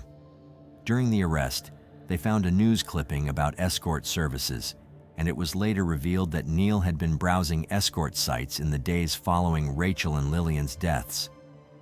Back in the U.S., a judge issued an arrest warrant for Neil. When he waived his rights to extradition, he was quickly brought back. Soon after his return, Neil began changing his story. He claimed that when he found Rachel and Lillian, he immediately thought it was a murder-suicide. He said he found Joe's .22 revolver near the bodies and believed Rachel had killed Lillian before taking her own life. This time, he said he returned the revolver to the Mozo house and put it back in the lockbox. Neil claimed he didn't call the police because he wanted to protect Rachel's honor, not wanting anyone to know she had killed Lillian and herself. This twist in his story was not only a blatant lie, but also deeply insulting to Rachel. Her family was horrified at the suggestion that Rachel could do something so horrific. They couldn't believe Neil would stoop so low, especially when his story was not just a self-preserving lie, it was also physically impossible. Authorities confirmed that Rachel had been holding Lillian when they were shot, and the length of the gun made it impossible for her to have shot them both. As the trial approached, Neil's defense team made two significant requests to the judge. First, they sought Neil's release on bail, arguing that he should return to the United Kingdom to live with his parents until the trial commenced. They also requested that all evidence collected from the Entwistle home be excluded, claiming officers had entered without a search warrant. Both requests were ultimately denied. The judge ruled that officers were legally allowed to enter the home given the circumstances, and since the investigation technically began when Rachel and Lillian were found, all evidence collected was admissible during the trial. And when it's time for the trial to take place, Neil's defense did not call any witnesses, and he did not testify on his own behalf. They attempted to argue that Rachel had used the gun since her DNA was found on it. However, it was important to note that the DNA was only detected around the inside of the barrel. No DNA from Rachel was found on the gun's grip. That distinction belongs solely to Joe, his sons, and Neil. While Neil's DNA could have been left when he previously handled the gun with Joe and his sons, the critical fact remained. Rachel's DNA was absent, serving as proof that she had not used the gun herself. Eventually, Neil was found guilty of 2 counts of first-degree murder. The judge sentenced him to 2 life sentences without the possibility of parole. When he heard the verdict, he broke down, but quickly put on a stone-faced expression. Guilty of murder in the first degree of Lillian Entwistle. After a day and a half of deliberations, a jury found Neil Entwistle guilty of murdering his wife and infant daughter. After the sentencing, Neil's parents, Cliff and Yvonne, who still maintain their son's innocence, expressed their devastation to the press. They reiterated their belief that Rachel had killed Lillian and then taken her own life. They said, "We know that our son, Neil, is innocent, and we are devastated to learn that the evidence points to Rachel murdering our grandchild and then committing suicide. I knew Rachel was depressed. Our son will now go to jail for loving, honoring, and protecting his wife's memory." When a reporter asked Cliff and Yvonne if they had ever tried to help Rachel, considering they knew about her struggles, they opted not to answer. In a similar vein, Rachel's family shared their own heartache, stating that the verdict didn't erase the pain they were enduring. In August 2008, Neil Entwistle was tricked into shaving his head, thinking it would earn him the protection of a white supremacist prison gang. Instead of safety, he was met with chilling words. "It's a nice gesture on your part, but we're gonna kill you." As a result, Neil was placed in protective custody, also known as administrative segregation, or ADSEG. By December, he was transferred to the Old Colony Correctional Center, a medium-security prison in Bridgewater. Fast forward to 2016, Neil's parents still insisted their son was innocent. They argued that Neil was only guilty of wanting to protect Rachel's memory. While in prison, Neil made some pen pals and shared a new version of what happened that day. He claimed he never left the house. He was in the kitchen when he suddenly heard gunshots from upstairs. He ran up to find Rachel had shot Lillian and then saw Rachel take her own life. In 2023, Neil claimed that a juror, who was the same height as Rachel, standing at 5 feet 2 inches, violated his rights by reenacting the murder in the jury room.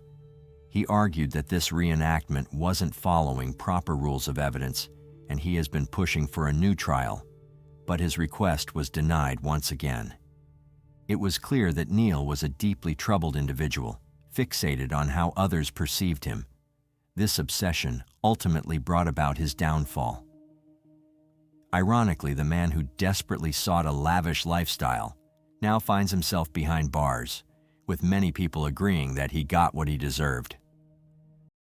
A picture-perfect family, the Hart children, Marcus, Hannah, Devontae, Abigail, Jeremiah, and Sierra, were all found dead, along with their parents Jennifer and Sarah, after their car plunged off a cliff. But long before it came to this, the children had made desperate pleas for help, cries that went unheard until it was too late. It was a very confusing scene because there were no skid marks, there were no brake marks. On March 26, 2018, an SUV was spotted in the Pacific Ocean, 100 feet below a cliff in Northern California. Investigators soon found the bodies of Jennifer and Sarah Hart and 3 of their adopted children, but their other 3 kids were still missing, including 15-year-old Devontae. Jennifer and Sarah Hart were born just months apart in 1979, and both come from South Dakota. Jennifer had 2 siblings, while Sarah had 3, and they both grew up as the oldest in their families. Sarah was the quiet one, the responsible rule follower who didn't make much noise. Not much is known about her early life, but she was often described as reserved and thoughtful. Jennifer, on the other hand, was the total opposite. She was full of life, always the center of attention, and never afraid to speak her mind. She was confident, funny, and sometimes even a bit abrasive. Jennifer's parents divorced when she was young, and she mostly lived with her mom. But at 14, after a big argument, she moved in with her dad. That didn't last long, though. She was a bit of a rebel and started pushing boundaries. Her dad couldn't handle it, and soon enough, she was sent back to live with her mom. That was just the way Jennifer's life was, full of energy and not afraid to challenge the rules. Fast forward to 2002, Sarah and Jennifer started dating in college while attending Northern State University. Both wanted to be educators. Sarah focused on special education, and Jennifer aimed to be a teacher as well. But true to their contrasting personalities, Sarah stayed the course, graduated, while Jennifer ended up dropping out. In 2004, they moved to Minnesota, and they had already started their journey into parenthood. By 2005, Sarah had changed her last name to Hart. They both found work in retail, but they were still hiding their relationship from those around them. To family and friends, they were just best friends and roommates. They took in their first foster child, a 15-year-old girl named Lee. Lee, who is now in her 20s, has shared her story about what happened back in 2004.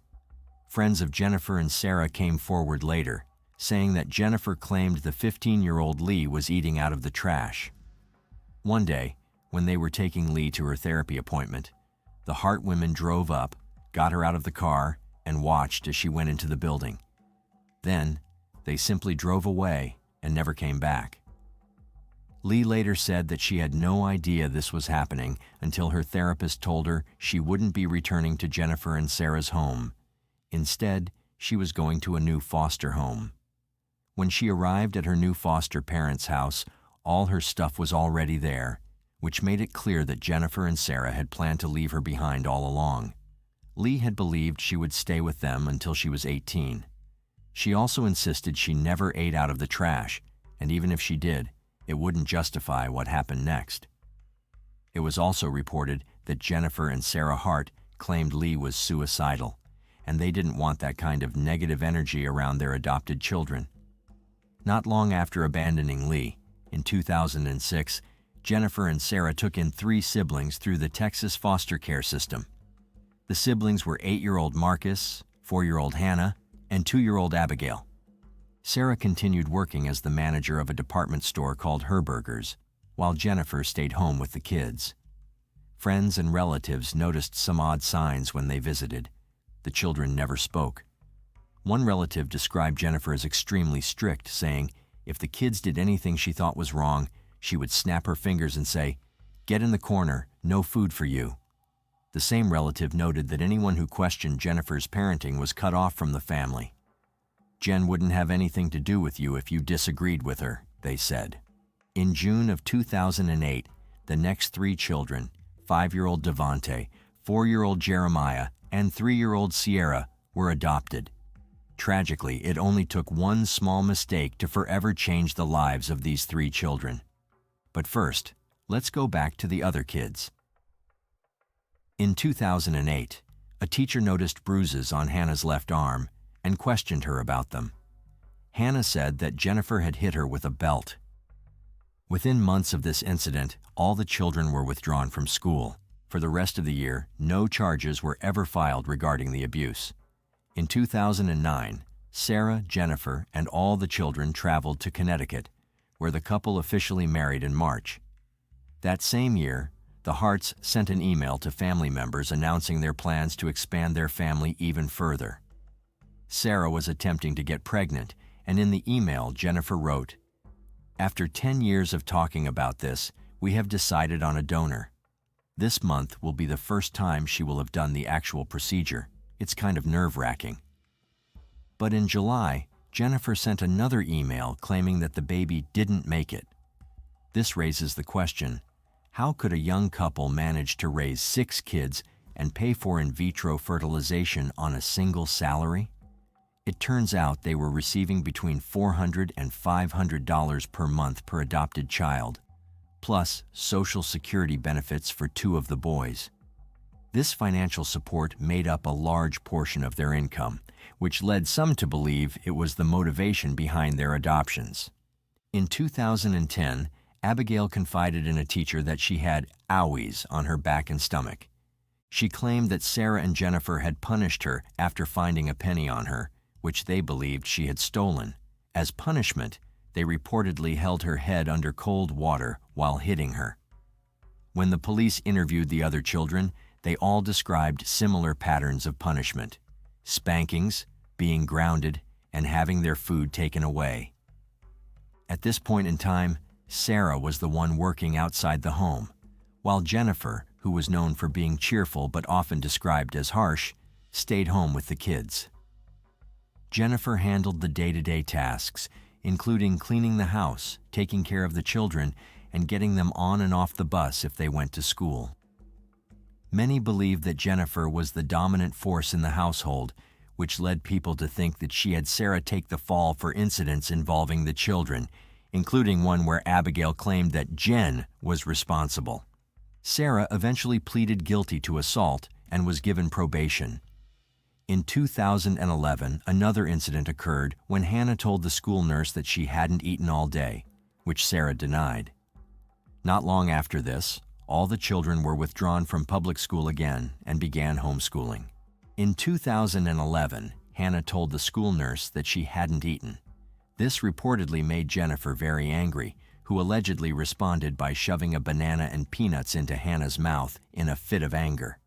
When confronted by the police or others about the children's lack of food, Sarah dismissed the concerns, saying, "Oh, they're just playing the food card again.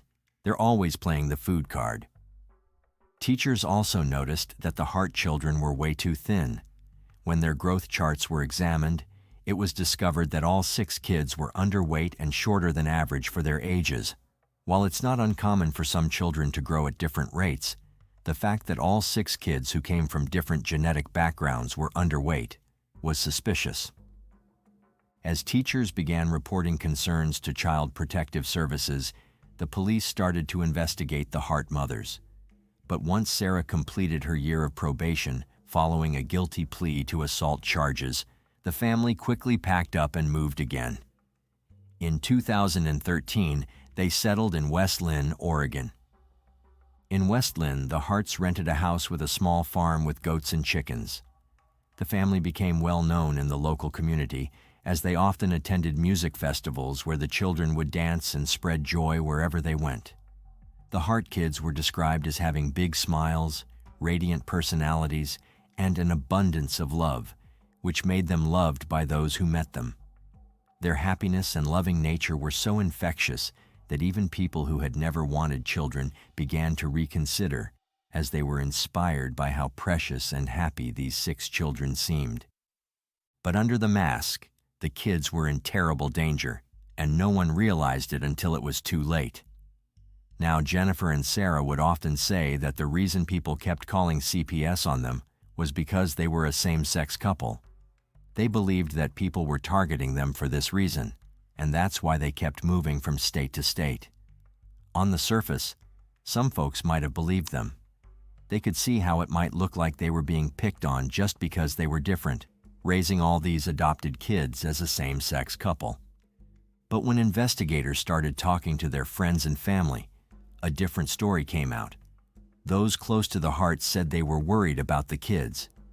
They described the environment in that home as bad, even controlling. The kids had to raise their hands before they could speak, and they were barely fed. There was this one time when Jennifer ordered a pizza, and each of the 6 kids got just a tiny slice. But when Jennifer found out that the kids had eaten the rest of the pizza overnight, she flipped out. She punished them by not giving them breakfast and made them stay in bed for 5 hours, all because they had eaten more than what she had given them.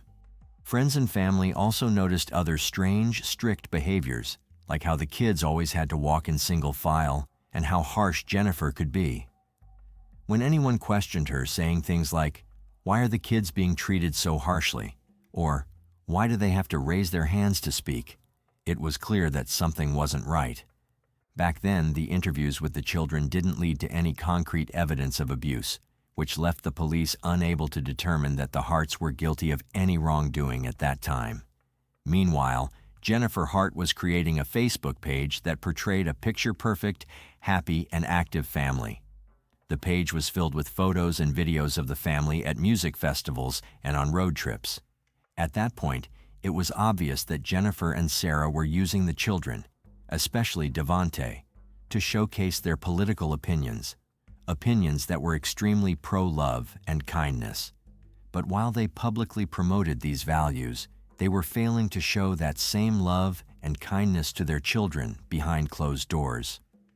On November 25, 2014, the Harts attended a protest in downtown Portland.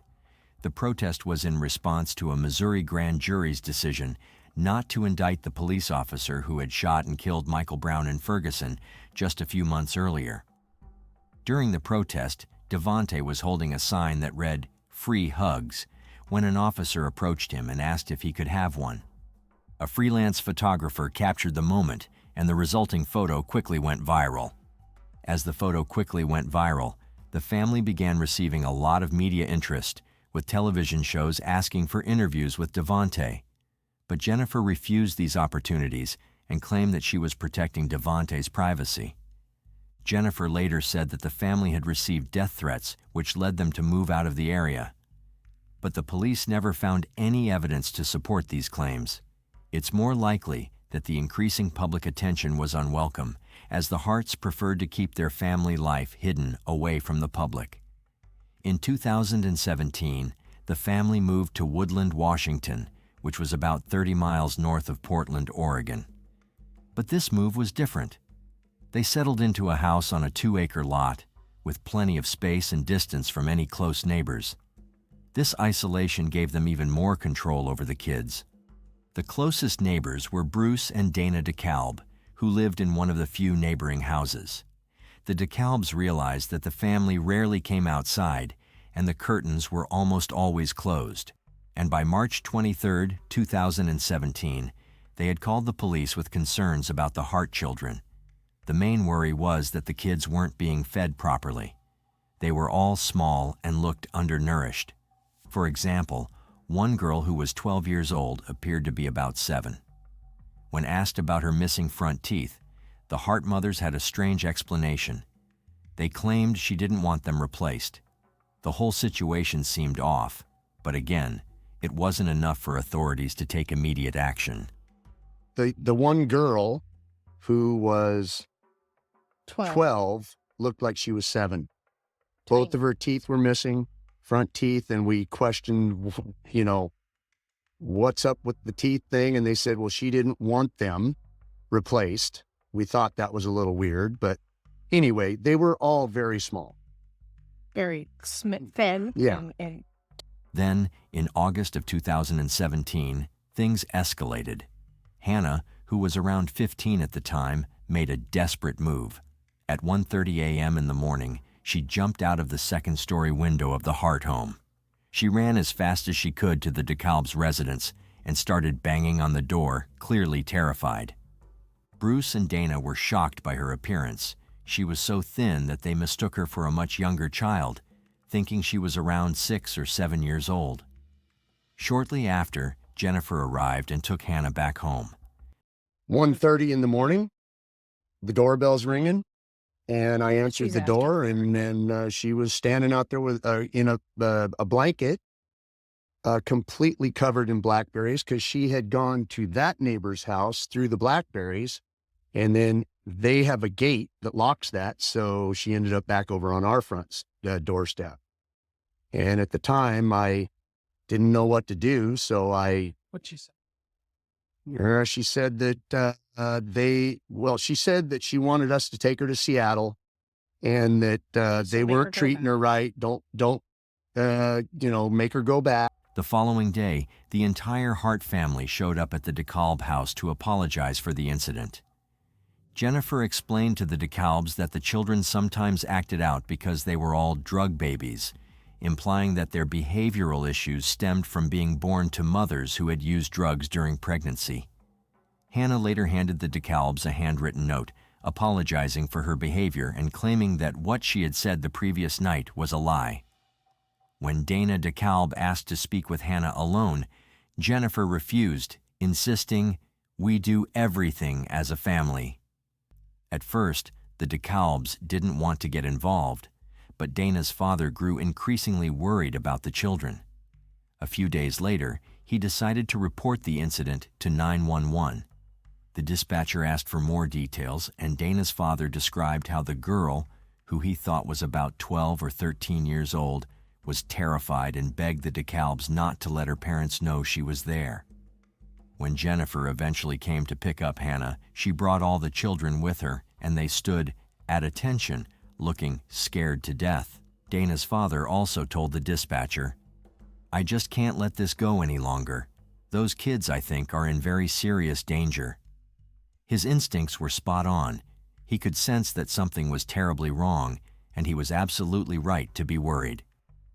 He even mentioned to the dispatcher that the children might have been kidnapped. The police, however, claimed there was nothing they could do. A few months later, Devontae started coming over to the DeKalb's house asking for food. Bruce would quietly give him something to eat, and Devontae would beg him not to tell his mothers. Eventually, Devontae returned with a wish list of items, things like peanut butter, fruits, bagels, and cured meats. He asked Bruce to leave the food in a box by a section of the fence so Jennifer and Sarah wouldn't see it. One of the children came over and started asking for food. And it went on for a period of time until we kind of determined that he was probably reaching out. And we determined that we should call the Child Protective Services, and that's what we did on Friday. Said he was asking for a lot of a lot of food. I mean, it started out very, tortillas and a case of food, multiple cured meats, and non-perishable food items. Right. And he was asking that we not tell his mom and to hide it and put it by the fence so he could get to it. That they were withholding food from him as punishment. It was Devontae. definitely. You guys have shown us pictures, and we've talked about that one. It was Devontae because they all came over the next morning with a, With a story. a story. And Devontae told us that they had lied and made us just to make us feel good that everything Hannah told us was true. After this happened about 10 times, Dana reported it to Child Protective Services. A CPS agent arrived at the Hart's house that same afternoon, but even though they saw the family pull into their driveway in their GMC Yukon, nobody answered the door. The Washington State Department of Social and Health Services reported that they tried to contact the Harts on March 23rd and again on the 26th, 2018. On the 24th, the DeKalbs noticed that the Yukon was no longer in the driveway. After the Harts left their house, there were no more social media updates from Jennifer, who was usually very active online. As they traveled down the Oregon coast into California, Sarah texted her work on the morning of Saturday, the 24th, claiming to be sick, but she didn't show up for work on the 25th or the 26th. One of Sarah's co-workers, concerned that she hadn't shown up for work in 3 days, called for a welfare check on the 26th of March. The co-worker explained to the dispatcher that Sarah had texted around 3 in the morning on Saturday saying she was sick, but no one had been able to reach her or her wife, Jen, since then. The co-worker added that Sarah's phone seemed to be dead and that she'd even checked the hospital, but there was no record of her there.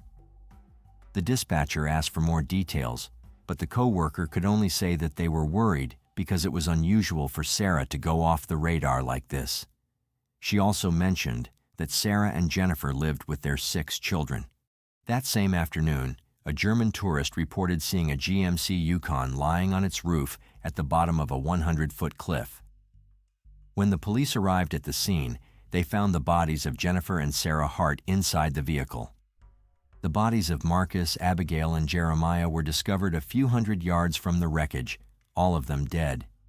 2 weeks later, Sarah's body was found washed up on a beach north of the cliff, and a foot, still inside a shoe, washed ashore shortly after. A DNA test confirmed that it belonged to Hannah. Devontae's body was never recovered. After analyzing the vehicle's data, the police found that the Yukon had gone from idling to speeding towards the cliff at 20 miles per hour. The analysis strongly suggested that this was an intentional act. It was determined that Jennifer Hart had pulled the GMC Yukon over about 70 feet away from the cliff's edge before flooring the gas pedal, speeding up to 20 miles per hour, and driving off the cliff.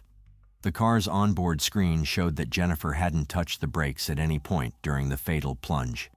Toxicology reports revealed that Jennifer had a blood alcohol level above the legal limit, and both Sarah and 2 of the children had high levels of antihistamines in their systems. None of the passengers were wearing seat belts.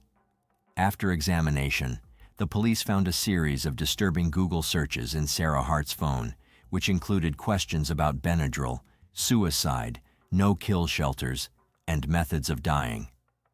Among the searches were phrases like, "Can 500 milligrams of Benadryl kill a 120-pound woman? Is death by drowning relatively painless? And how long does it take to die from hypothermia while drowning in a car?" When the police in Washington state searched the Hart residence, they found nothing immediately suspicious, but they did notice that this was not a typical family house. The room shared by all 6 kids had no personal items, and the entire house had only a few board games and library books. One officer noted that he did not get the indication that children lived in the house. Animal control later picked up the animals left on the property, but the fate of the family's dogs remains unknown. This likely explains why Sarah had searched for no-kill shelters before the murder-suicide. The motivations behind the Hart family's devastating decision remain a mystery. Despite the numerous unsettling details, we may never fully understand why they chose to take such a tragic path. Why do you think it took so long for anyone to act on the warning signs? And why do you think Sarah and Jennifer Hart resorted to this? Comment down below.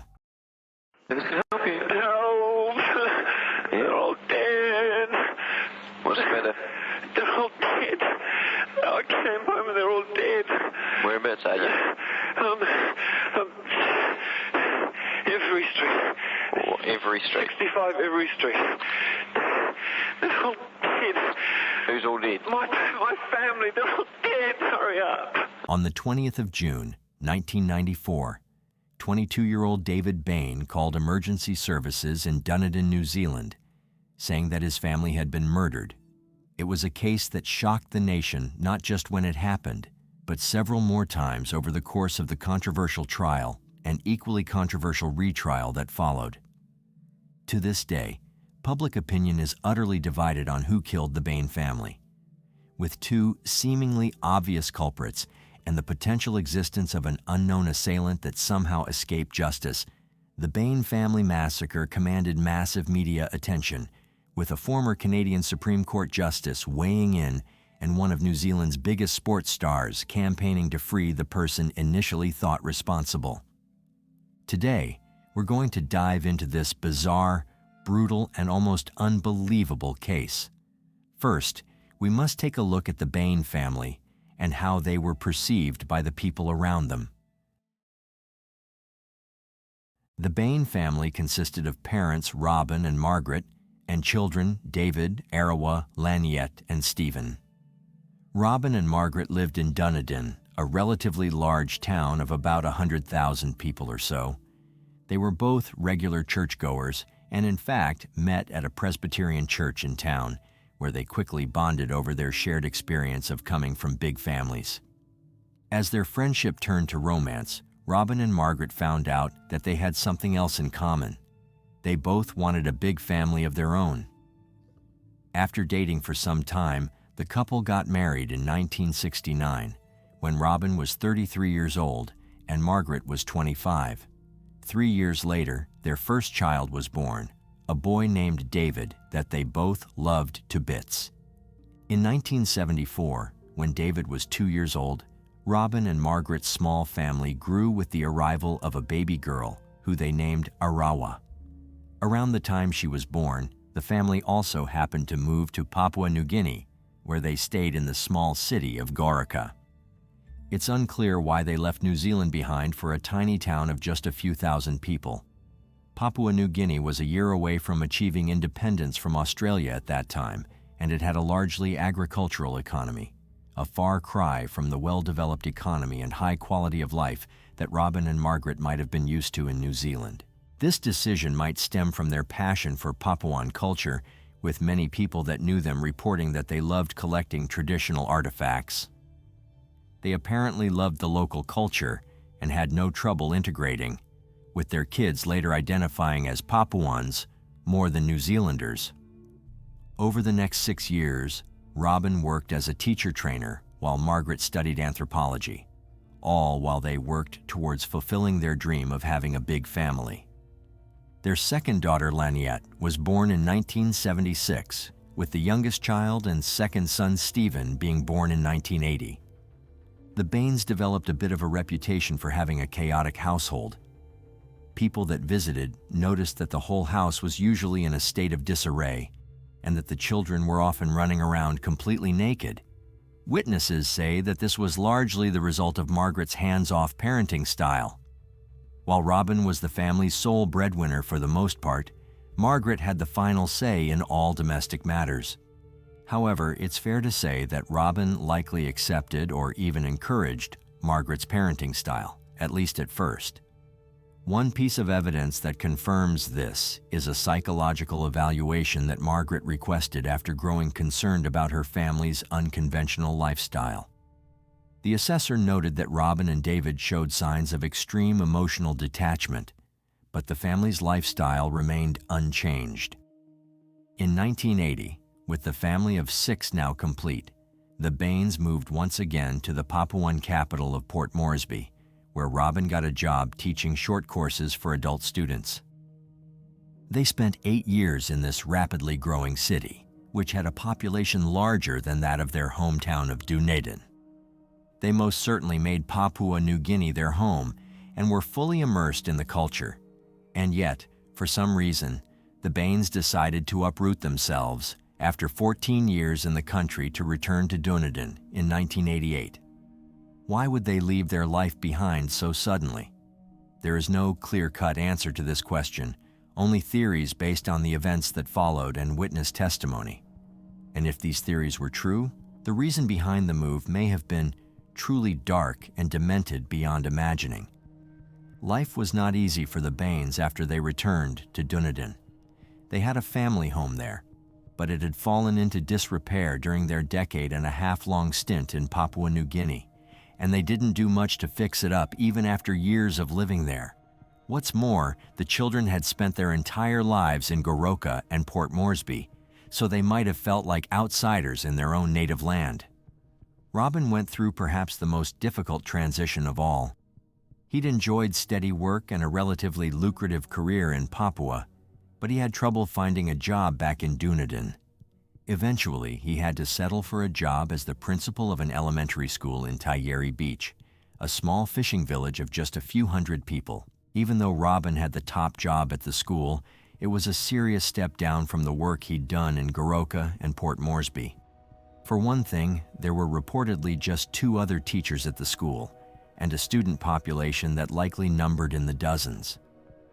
The worst part was, this school was over 30 miles away from the family home in Dunedin's Andersons Bay suburb, which meant that Robin had to deal with a grueling 2-way commute every day.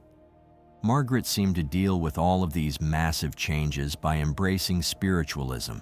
She was reportedly a stay-at-home mom, although acquaintances of the Bain family have alleged that she did very little active parenting. The children were largely left to their own devices, and as the years went by, it seemed as though Margaret started losing her grip on reality. Conditions like these are bound to cause tensions in a marriage, and sure enough, Robin and Margaret's relationship became increasingly strained following their return to Dunedin. In fact, it's fair to say that Margaret started outright despising her husband, going so far as to call him a son of Belial, a precursor to the biblical Satan from the Old Testament. In other words, Margaret apparently believed that her husband was the devil incarnate, or at least possessed by some sort of malevolent spirit. She started performing exorcisms on him and eventually banished him from the house entirely. Robin was forced to live in a Taieri schoolhouse and even spent several nights in his car during the week. Though he'd get to come back home on weekends, Margaret refused to let Robin sleep in any of the bedrooms, insisting that he sleep in the caravan out back instead. Though these actions might sound unreasonable, the family was hiding a terrible secret, one that would only come to light decades after the brutal massacre of 1994. In the years leading up to the incident, Margaret showed numerous signs of suffering from an extreme mental health episode. She started talking about her past lives, stating that she'd been Winston Churchill in one of these previous incarnations and made plans to have the family home demolished and replaced with a spiritual retreat. Her journal entries also show a deep sense of isolation from her family. It was as if she wanted to erase her connection to her husband and most of her kids and start fresh. Margaret's journal also contained entries in which she ranked her family members based on how demonically possessed she perceived them to be. Robin was at the top of the list, followed closely by her daughter Laniette. The one person that she seemed to love more than anything else, someone that she possibly even idolized to an unhealthy degree, was David. Anyone that knew the Bains at this time would agree that David was Margaret's favorite child. He was the polar opposite of Robin in her view, something that made David feel like he needed to act like the man of the house, especially after his father was told to leave. This unfortunately caused even more tension in the household. David's younger sister Arawa reportedly told her school friends that her brother could be extremely controlling, to the point where he'd track her movements and tried to insert himself into all of her plans. And then there was the tension between Margaret and Laniette. As we've said before, Margaret alleged that her younger daughter was the second most possessed person in the family. At the time, it was assumed that this was because Laniette often defended her father whenever Margaret would accuse him of being the devil. By 1994, the Bain home was almost completely broken. Robin was hardly ever around, which reportedly made Stephen, who was 14 years old by this point, quite sad since he longed for his father's approval. David tried to act as a replacement father, something that Stephen potentially resented him for. David was often quite competitive with Robin, trying to assert himself as the man of the house and undermine his father every chance he got. He simply didn't trust Robin and felt that he had to protect his mother from him at all times. Laniette was no longer living at the family home. She'd rented an apartment in the city and often stayed with her father in Tyeri. She reportedly supported herself through sex work, something that she may have been doing before she turned 18, although her friends later said that she'd been planning on quitting that life and getting a job at a cafe. One of the oddest things about the Bain family was that Robin continued to support them financially after getting kicked out. He didn't have a roof over his own head, and yet he deposited his entire salary into a joint account that Margaret used for expenses. She never got a job herself, something that likely would have caused frustration in most relationships. But Robin apparently accepted this seemingly unfair arrangement. Did he do it out of a sense of altruism? Was he simply too frightened of his domineering wife to fight back? Or was this tied to that twisted Bain family secret that barely anyone talked about? Whatever the reason was, on the 19th of June, 1994, the Bain family got together one last time before being nearly wiped out. In the days leading up to this family reunion, Robin's employer reported that he'd shown signs of extreme depression. Weeks' worth of mail sat unopened on his desk, and his classroom was dirty and unorganized. Whatever Robin was going through, it was impairing his ability to teach. As it turned out, it was also directly linked to the family meeting scheduled for the 19th. The Bains got together that evening, and for a brief moment, they experienced the kind of domestic bliss that few families ever find. Margaret prepared fish for dinner, while David and Laniette went out to buy French fries to go with it. The brother and sister had hardly talked since Laniette had left, and it's possible that they had a heart-to-heart during this trip. The family then had dinner together, after which David claims he went to sleep. He worked a paper route every day and woke up at 5:30 in the morning to get to work. At 6:42 a.m., he got back home and washed the ink from the newspapers off his hands and did a load of laundry. At 7:09, he called emergency services in absolute hysterics, stating that his entire family was dead. Officers arrived on the scene around 20 minutes later and entered the home to find a gruesome scene. Margaret and Laniette were found in their respective bedrooms, possibly having been shot in the head while sleeping. Arawa was found in a kneeling position, suggesting that she may have been pleading with her attacker before she was shot.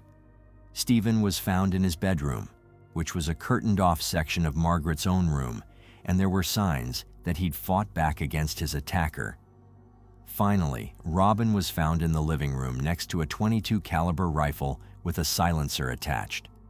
The family computer was on and contained a typed message stating, "Sorry, you were the only one who deserved to stay." This message likely referred to David, and based on an analysis of the crime scene, the initial assumption was that Robin had killed his entire family while David was out on his paper route before taking his own life. But that conclusion quickly fell apart in the days following the murders. Investigators soon started to suspect that David was the one behind the massacre. It didn't take long for police to start suspecting David. For one thing, he had tiny cuts and abrasions on his forehead, knees, and chest, along with reddened, inflamed knuckles. David couldn't explain how he'd received these injuries. Police also found bloody sock prints leading from Margaret's room to Laniette's, and a lens from David's glasses next to Stephen's body. A matching pair of glasses with a missing lens were found in David's room. And then, there was the fact that the rifle actually belonged to David.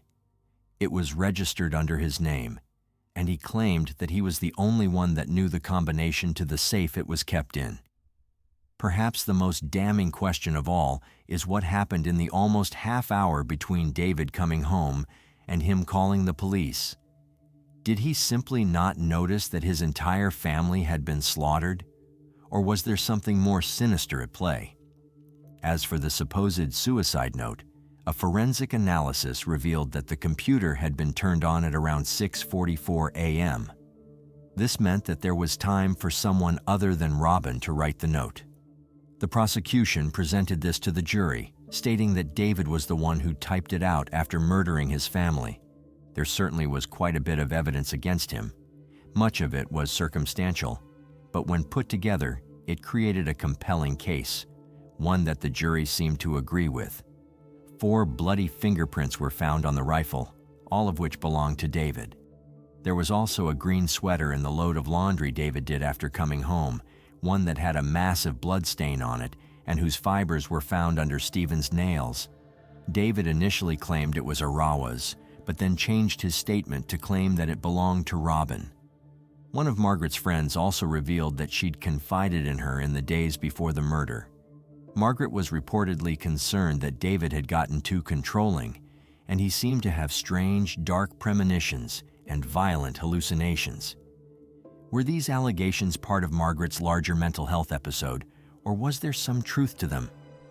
We already know that Arawa had echoed the concerns about David's controlling tendencies. David Bain was arrested 4 days after his family's murder, and in May of 1995, he was convicted on 5 counts of homicide. He was sentenced to life in prison, with a chance for parole in 16 years. It seemed like an open and shut case, but it was one that divided the country. In the years following his conviction, more and more supporters flocked to David's support. It's time to finally uncover that dark secret the Bain family had kept hidden for years. While David's trial was going on, a man named Dean Cottle stepped forward claiming he had information relevant to the case. He was in some kind of a relationship with Laniette, the true nature of which is unclear. Some say he was Laniette's employer while she was a sex worker. Others say that he was a regular client of hers, and it's also possible that they were simply romantically involved. But whatever the case may be, Laniette's phone was registered under Dean's name, so there was clearly a close connection there. Dean and Laniette were apparently quite close enough that she'd revealed something absolutely horrific to him. Laniette had allegedly been sexually abused by her father from a young age. This was something she confessed to many of her friends, but the truly twisted and heartbreaking aspect of it is that she referred to it as an affair.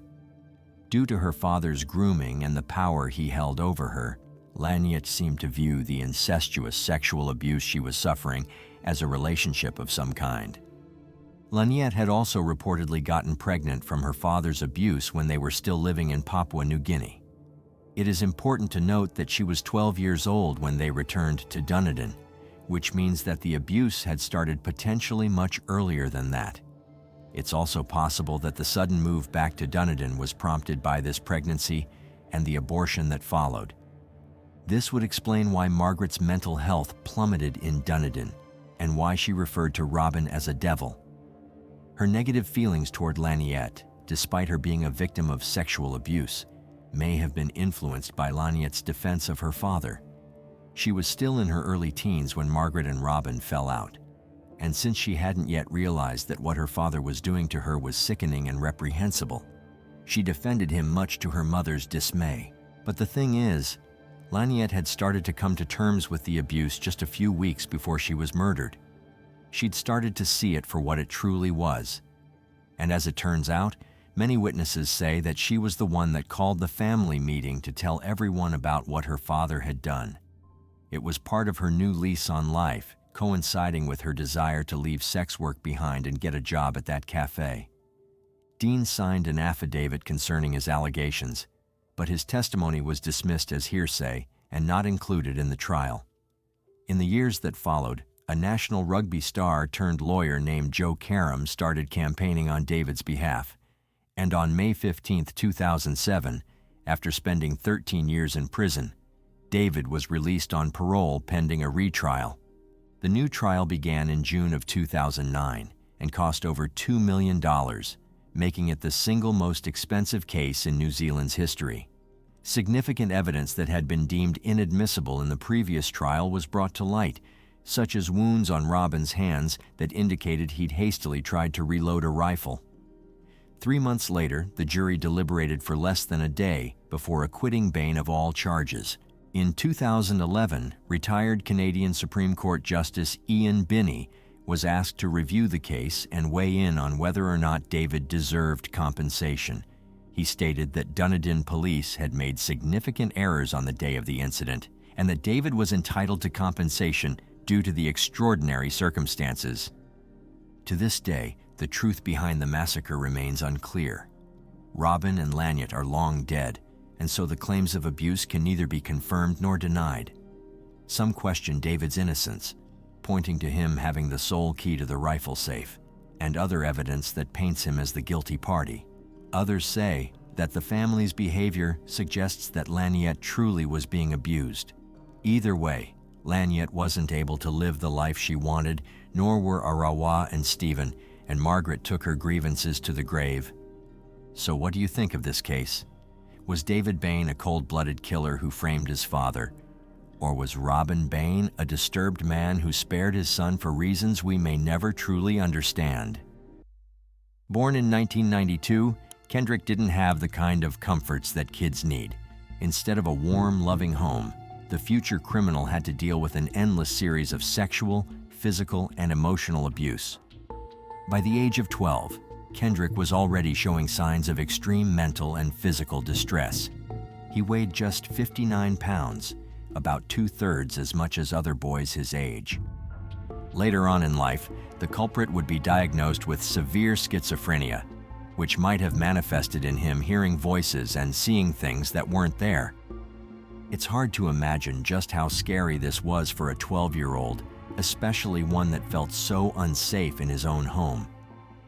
However, there was one brief ray of hope for Kendrick. His grandfather, Reverend Alan Kendrick, was a well-known pastor at the Oasis of Praise Church in McCalla, Alabama. Once he realized how much the boy was suffering, he was able to get Kendrick out of his abusive home and become his primary caregiver. This escape gave the boy a chance at living a normal life, but as we'll soon reveal, the mental scars left by the abuse weren't going to fade away so easily. He'd been saved from his abusive home, and when his mental health symptoms became too great to ignore, his grandfather took him to a medical professional. The psychiatrist prescribed 9 different antipsychotics to calm Kendrick's stormy mental state, but something happened when he turned 18 that ruined all of his progress. The government suspended his disability benefits. His grandparents just didn't have the money to afford the meds, and without the support of Medicaid, Kendrick had to deal with a disastrous come-down. His symptoms would have started spiraling out of control. His delusions would have become impossible to differentiate from reality. The story of Brandon Allen Kendrick isn't just about one man's violent psychosis. It's also the story of how every single institution failed him and pushed him further along the path to homicide. But for the time being, Kendrick still had a new environment, one that made it seem like a normal life was just around the corner. Despite the sudden Medicaid suspension, life seemed to settle down for Kendrick after he moved into his grandfather's peaceful rural property in West Blockton, Alabama. There was plenty of room for him to run around and act like a kid again, and he had guardians that actually cared about his well-being for a change. On his 13th birthday, Kendrick was even able to go to a restaurant for the very first time. Years went by, and the growing teenage boy finally started getting interested in dating girls. Although there is some evidence that things didn't go as well as he'd hoped. When he was 26 years old, he ended up marrying a woman named Kelsey, who was just 18 years old at the time. Though an age gap of 8 years isn't completely out of the ordinary, it's strange that a grown man decided to wed a teenager fresh out of high school. Was Kendrick simply unable to relate to people his own age? Had his childhood trauma somehow stunted his emotional development? We may never know, but the fact that he married someone who had only recently become a legal adult points to something unsettling in his psyche. What's even stranger is that Kendrick and Kels had their first child, Caleb, when she was 18. This seems to suggest that their relationship began when she was even younger. Granted, the age of consent in Alabama is 16 years old, but it's incredibly disturbing to think of a man in his mid-20s trying to romance a high school student. One thing we do know is that Kendrick's mental health problems hadn't gone away. He still had severe schizophrenic episodes, which can potentially cause moments of extreme paranoia. While in those states, Kendrick might have seen everyone as an enemy. He might have thought his own wife was out to get him. Things would only get worse from that point on, but it didn't have to be this way. It's at this point that we should address Kendrick's personal responsibility in the events to come. Even though he'd been taken off Medicaid at 18, he was able to get a new prescription that allowed him to get back on his meds. The only problem was, he often refused to take them. This led to increasingly violent episodes where Kendrick became outright abusive towards his wife and children. Though the abuse never became sexual, it was clear that Kendrick was playing out the physical violence he'd been subjected to as a young boy. As a result of his erratic behavior, Kelsey and Kendrick were allegedly going through a separation. This only made his violent tendencies even worse. He was repeating the cycle, and in 2024, things would reach a bloody climax. On July 18, 2024, Kelsey went out with her two children, 6-year-old Caleb and 2-year-old Kinley, to celebrate her nephew Colton Daniel's birthday. Colton was turning 9 years old, but his parents weren't able to take him or his 6-year-old sister Haley out to celebrate. This was because his mother, 35-year-old Jessica Morrow, was having a major surgery the next day. She had to prepare for the invasive procedure, so she asked their Aunt Kelsey to take them out and show them a good time. Due to his unpredictable behavior, Kendrick wasn't really involved in any of the festivities. Instead, he stayed at home and stewed in his emotions. A storm was brewing inside of his mind. The pressure of an upcoming separation from his wife was getting to him, and to make matters worse, his schizophrenia had been especially bad over the past 2 weeks. At 7 p.m. that evening, Kelsey got a call from Kendrick. He seemed absolutely furious about something, though she couldn't understand what exactly his problem was. All she knew was that he was demanding that she come home immediately. Since Kelsey had promised to take care of Colton and Haley while their parents prepared for the next day's surgery, she had no choice but to bring them along as well. Now, Kendrick's spiraling mental state hadn't gone unnoticed. In fact, things were so bad that his grandfather had a feeling that Kendrick would snap and do something horrific. He didn't know what it could be. All he knew was that his grandson needed help fast. He'd even called the police earlier that day, telling them that he had a bad feeling about his grandson's intentions. The police could have stepped in and stopped all of the bloodshed that followed, but they simply ignored the pastor's plea for help. At around 9 p.m., 2 hours after Kendrick forced Kelsey to come home, the Reverend held a prayer meeting where he asked God to help his wayward grandson. After the police had washed their hands of the matter, it was the only option he had left. The minutes ticked by, and no one knew just how much devastation was about to be unleashed. Once the prayer meeting was over, things seemed more or less normal. Kelsey had come home, but because she and Kendrick lived in a garage apartment isolated from the main property, the Reverend couldn't tell if something violent was going on. Indeed, when he spoke to his grandson, he actually felt like there was no cause for alarm. This was because Kendrick seemed to be behaving calmly. The Reverend and his wife, Gay Kendrick, had a lovely chat with their grandson, talking to him about all sorts of things. What they didn't know was that Kendrick's mind was consumed with thoughts of unstoppable violence. It's possible that even Kendrick didn't know what was going on in his own head, because the Reverend reported that he was laughing while talking to them. Moments later, Kelsey entered the room as well. Despite the stress of having to come home in such a rush, she seemed to be in good spirits. She was laughing and talking with the rest of them, as if they all lived a normal, happy life where nothing ever went wrong. Eventually, Kelsey got up and returned to her garage apartment. 10 minutes later, Kendrick got up and joined her, still all smiles from the conversation he just shared with his grandparents. That's when the Reverend and his wife heard the unmistakable sound of gunfire. The thunderous bangs of bullets firing sent a shock down the Reverend's spine. He turned to his wife and asked her if she'd heard it too. Though it was impossible for the roaring explosions to be anything but gunfire, the Reverend was still hoping beyond all hope that he was mistaken. Unfortunately, his assumption was correct, and his wife confirmed it. They had no idea what to do. Should they get up and enter the war zone, where they might get shot themselves? Do they call the police and effectively sentence their adopted child to a life behind bars? As it turns out, that choice was taken away from them when Kendrick returned to their room. He still had the 9mm pistol in his hands, but for some reason, he seemed completely disoriented. It was as though he had no idea what he'd just done. Seeing him coming in, the grandparents showed incredible bravery. Gay was the first to act, grabbing the gun while Kendrick was still holding on to it.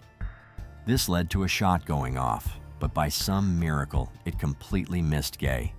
Once his wife had wrested the gun out of Kendrick's hands, the pastor launched himself at his grandson. Kendrick came tumbling to the ground with his grandfather on top of him, and he seemed to think that he was the one being wronged. No, where am I at? Where's Kelsey? Poppy, why are you angry? What did I do wrong? Said Kendrick, referring to his grandfather with the same term of endearment he'd used as a child. When the Reverend told him what happened, Kendrick replied with a dull, emotionless, "Oh." Did Kendrick really not know what he'd just done in that moment? His grandparents still weren't certain, at least not until they ventured into the garage apartment to see for themselves. What they saw there would haunt them for the rest of their lives. 5 bodies lay strewn across the floor. One of them belonged to Kelsey, the girl that became a mother at an age when most girls want to go to college, the girl that had only recently been trying to escape her abuser. As for the other bodies, they clearly belonged to the 4 children that had been there at the time. Colton was slayed on his 9th birthday, as was his 6-year-old cousin Caleb. Kendrick had shot his firstborn son right in the head and left him there to die. He did the same with his infant daughter Kinley, who was all of 2 years old at the time. She had likely just been learning how to walk and talk. The people around her had no idea that those first, tentative steps would also be her last. Kelsey and each of the children had a single bullet to the head. If the narrative constructed by police is true, Kendrick acted with intent, with purpose. He allegedly knew what he was doing, and he didn't seem to be acting in a fit of rage either. Otherwise, he wouldn't have been able to manage the precision of multiple successive headshots. Only one of the 5 victims was alive, 6-year-old Haley. As the grandparents shakily informed the authorities of what had just happened, they noticed that she was still breathing. An ambulance arrived at the scene alongside police officers, and Haley was rushed to a nearby hospital. Unfortunately, she succumbed to her injuries not long after. This brought the total death count of Kendrick's massacre to 5. It was one of the worst mass homicides that the quiet Alabama county had ever seen, and it happened in the home of one of the community's most respected members. And the perpetrator might not have been in his senses when he committed this unthinkable act. After calling the police, the Reverend called Bill Morrow, Kelsey's grandfather. He gave him the bad news. Kels and the kids had all been shot in the head. By the time Bill reached the Kendrick residence, the police had already sealed it off as a crime scene. Kendrick was arrested in the early hours of July 19th. With the homicide weapon still lying nearby, complete with Kendrick's fingerprints on them, it was basically an open and shut case. Due to the overwhelming evidence against him, he was held without bond at the Bibb County Jail, where he waited formal charges and a trial. On July 22nd, he was brought to the Bibb County Courthouse, where he once again seemed like he didn't quite know where he was. But he clearly knew that his freedom was on the line. When the judge asked him the question, Kendrick submitted a plea of not guilty by reason of mental illness.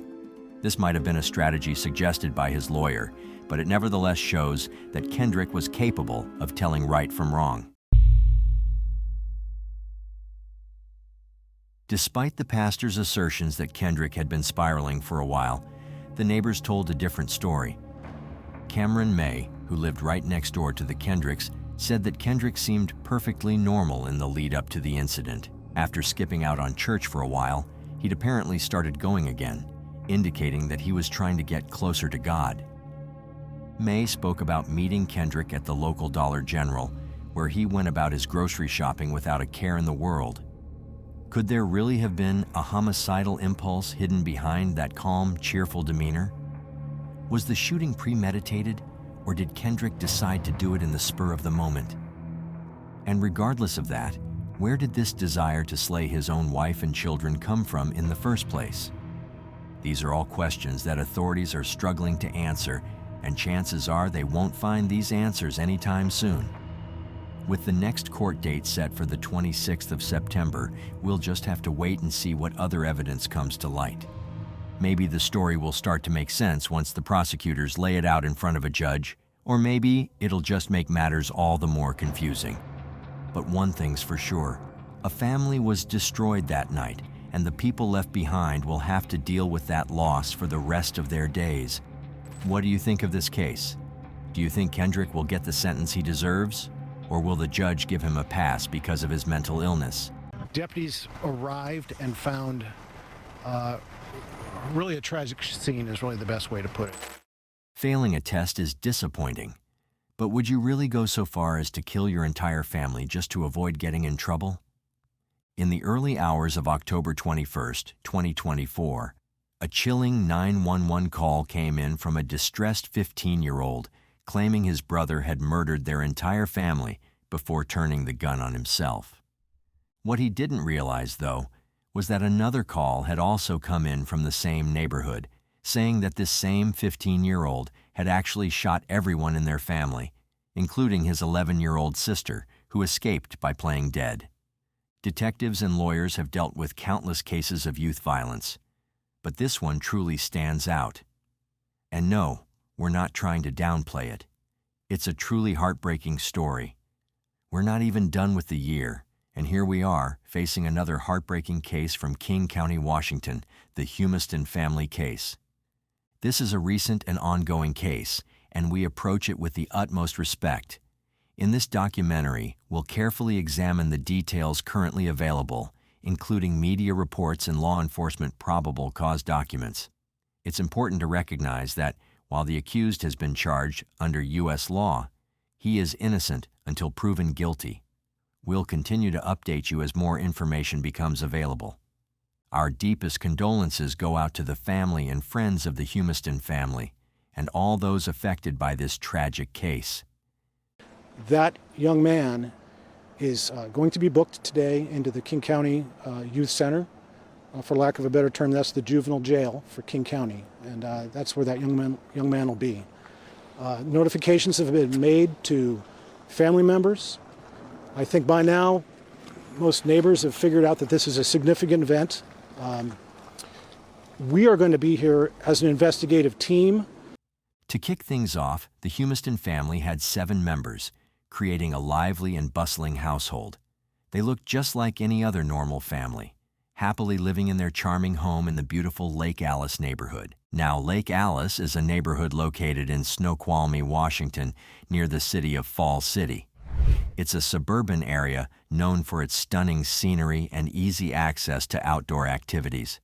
And when it comes to wealth, Lake Alice is definitely on the upscale side. It's a place where you'll find luxury cars parked in driveways, beautifully maintained homes, and private prep schools around the corner. You can easily see that the Humistons were doing pretty well financially, which gave them the freedom to enjoy life to the fullest. Those who knew them often called them a dream family, and it's easy to understand why. It's just very hard to process. I only saw the children in the driveway yesterday afternoon, playing the piano in the garage and just doing the normal things. It's beyond belief, and we've gotten to know some of the kids that unfortunately lived at the home, and the younger kids especially, the sweetest children, so polite, homeschooled, and it's unfathomable what just happened. On top of that, Mark had a solid job as an engineer, which really helped keep the family comfortable and allowed them to create some fantastic memories together. But, as we all know, life can throw some pretty unexpected curveballs our way, and that's exactly what happened. Just last month, in October 2024, a neighbor named Bradley Dennis, who lives about a quarter mile from the Humiston home, found himself making a frantic call to 911 at exactly 5:02 in the morning. What he reported was nothing short of terrifying. Bradley said that an 11-year-old girl from the Humiston house had dashed over to their place, banging on their door like her life depended on it. When they finally opened the door, they were met with an absolutely horrifying sight.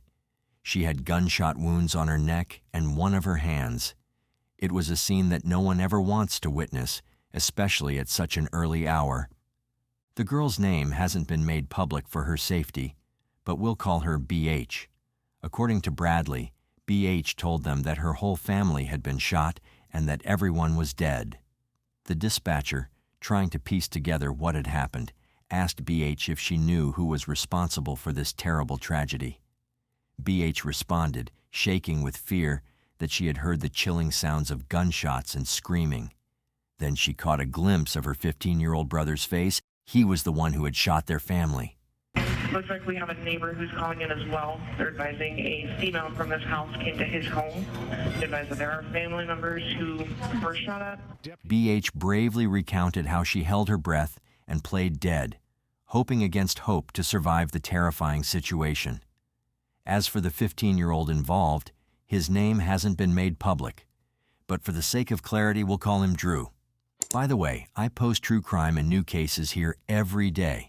So if that sounds like your kind of thing, please consider subscribing. It helps a lot. Now, Drew actually called the dispatcher just a few minutes before BH made her escape, around 4:55 that morning.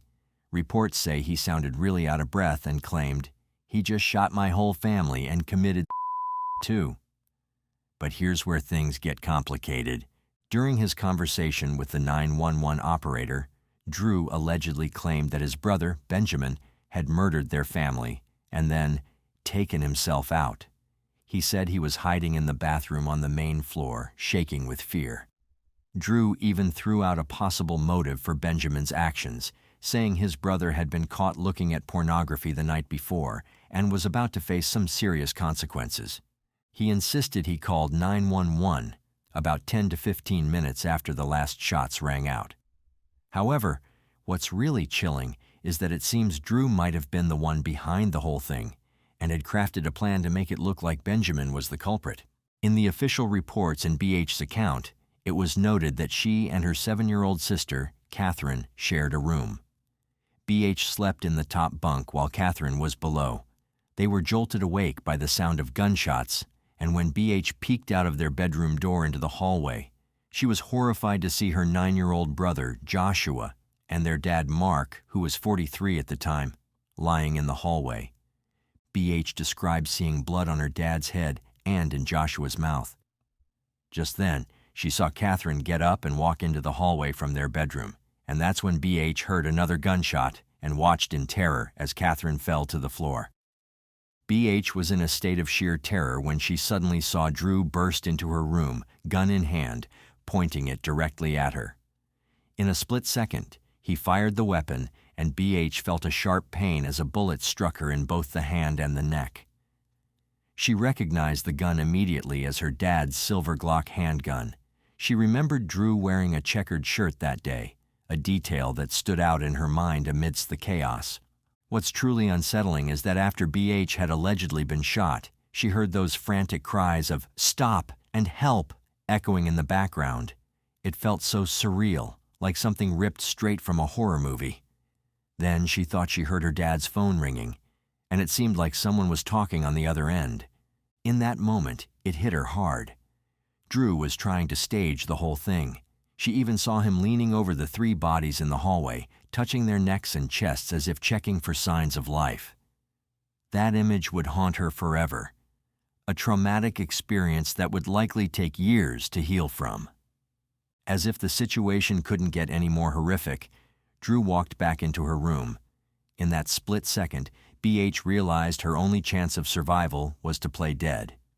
She squeezed her eyes shut, held her breath, and tried to shrink into the bed as much as possible while Drew stood right next to her. Fear coursed through her veins. She was terrified that any slight movement would give her away. After what felt like an eternity, she finally heard Drew leave the room and make his way upstairs.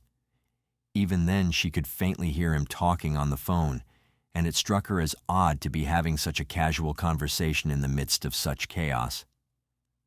Desperate for help, BH made a daring escape through a fire window and sprinted to her neighbors, Karen and Bradley Dennis's house.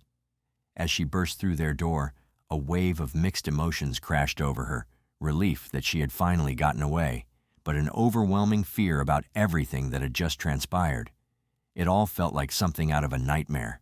Once inside, the Dennis couple quickly began to ask her questions about what had happened, particularly focusing on Drew's behavior at home. BH recounted how Drew had been in a lot of trouble lately for failing several tests at school. As they talked, BH shared details about their dad's Glock. She explained how it was stored in a small lockbox, usually placed by the front door for easy access when their dad was heading off to work. But what really sent chills down her spine was the unsettling realization that Andrew was the only one of the kids who knew the combination to that lockbox.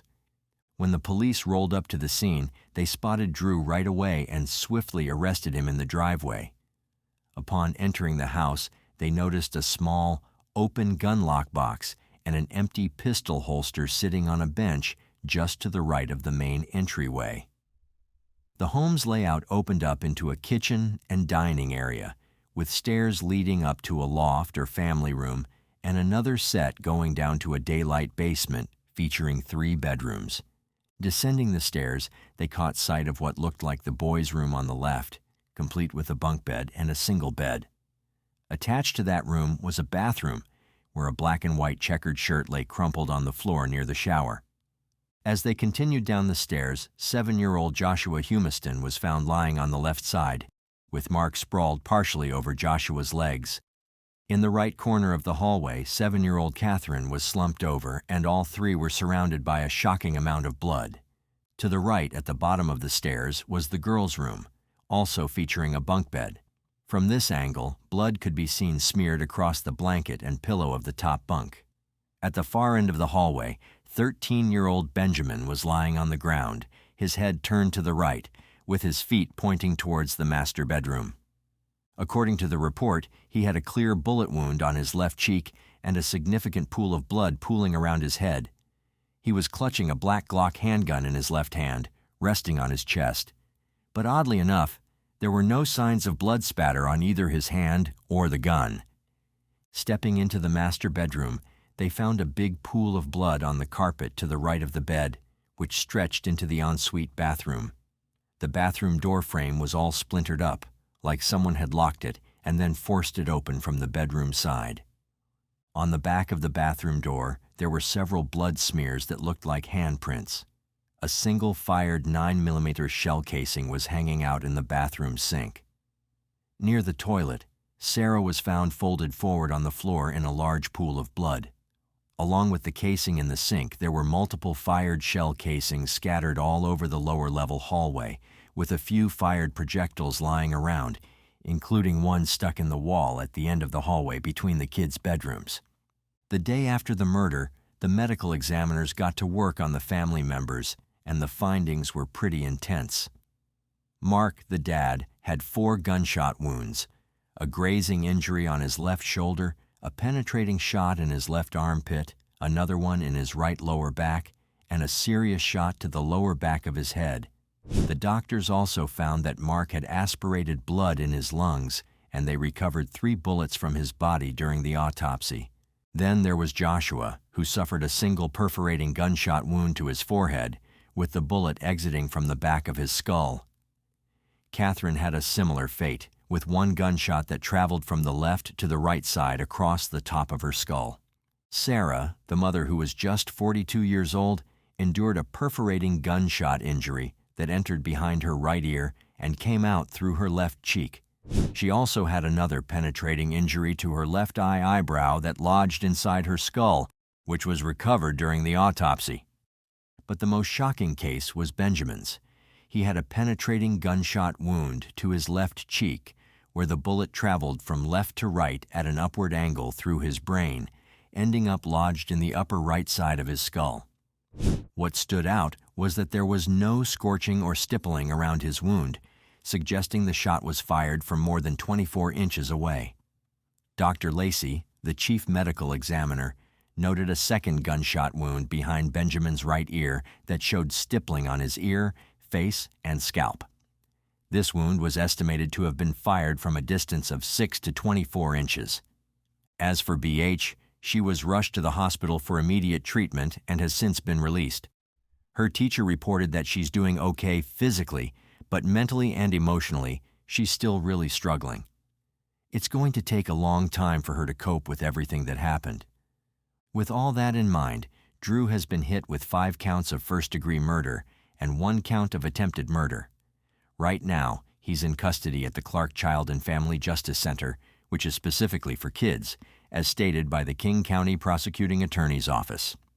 Prosecutors are pushing for a hearing to decide whether Drew will be tried as an adult. If he gets tried as an adult, he could be looking at a hefty sentence of 25 years to life. But if the case stays in juvenile court, the most he could face is being locked up until he turns 25, with no additional penalties after that. His defense attorney painted a picture of Drew as a 15-year-old boy who enjoys mountain biking and fishing and has no criminal history. They emphasized that he's just a kid, trying to make sense of everything around him. Who engages in pro-social activities, someone who's been a positive contributor to his community. The legal proceedings are likely to be a lengthy and complex process. So, do you think Drew will be found guilty? Upon arrival at the residence, the deputies noticed that the front door was open. As they approached the house, they seen what they believed to be someone laying on the floor. They gave verbal commands. There was no response. And at that time, there was a gunshot that went off. Every parent has a set way in which they want to raise their children. However, in the case of the Stockdales of Beach City, Ohio, the bizarrely strict house rules might have directly contributed to innocent people losing their lives. The strangest thing about the Stockdale family massacre is that we don't know the motive. The perpetrator has yet to mention why he did what he did, and police have been quiet on those details as well. In spite of all of that, we'll try to unpack the gruesome details of the Stockdale family massacre today.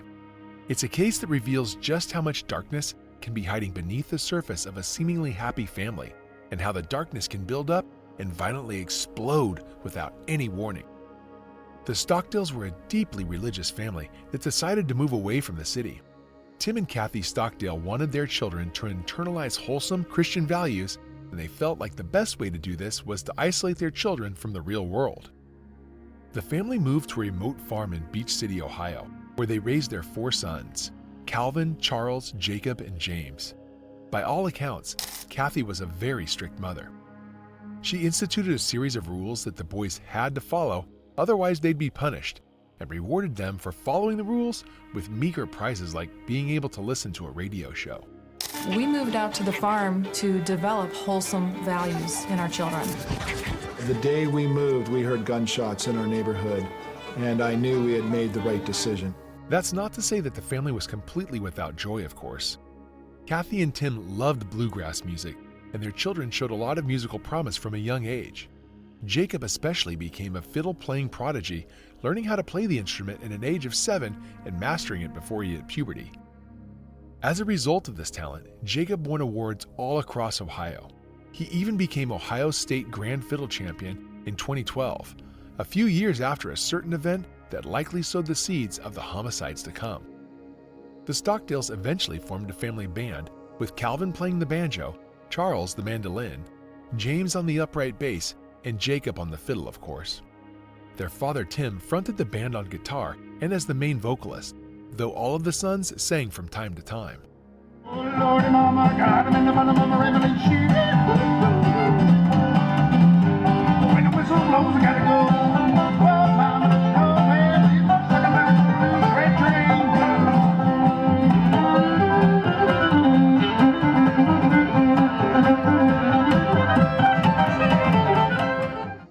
However, the boys didn't have much to enjoy apart from the family band. Their parents didn't allow them to watch TV, play video games, listen to most types of music, or even make friends with anyone outside of the family. Kathy saw dating as a physical danger to her children since she was worried that they might get someone pregnant and prohibited them from talking to any girls. This meant that the supposedly wholesome family was effectively a prison for all 4 of the children. But in the early 2000s, a TV show called Wife Swap was making waves. In the show, 2 families would swap wives or mothers for a few weeks. The families were usually very different from each other to highlight the diversity of family life in America and to use the tension and conflict that would inevitably occur for comedic and dramatic effect. The Stockdale boys begged their parents to participate in the show. In 2008, Kathy and Tim made the fateful decision to agree. Little did Kathy know she'd just started a sequence of events that would culminate in her brutal murder. When the producers of Wife Swap saw the Stockdale way of life, they knew they had solid TV gold on their hands. They had also gotten in touch with the Tonkovich family in Illinois, who were basically the polar opposites of the Stockdales. Lori Tonkovich didn't impose any rules on her children. They would wake up whenever they wanted, wear whatever they wanted, and eat a diet consisting mostly of fast food.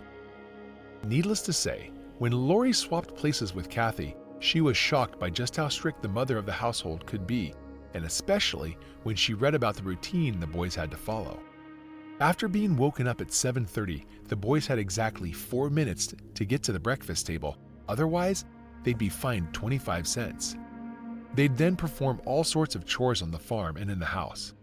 If they completed their chores with a so-called glad heart, which is to say they didn't complain about how hard they were forced to work, they'd get tokens that they could exchange for little pleasures, like listening to a family-friendly radio show under strict supervision. You get to listen to the radio? Yeah.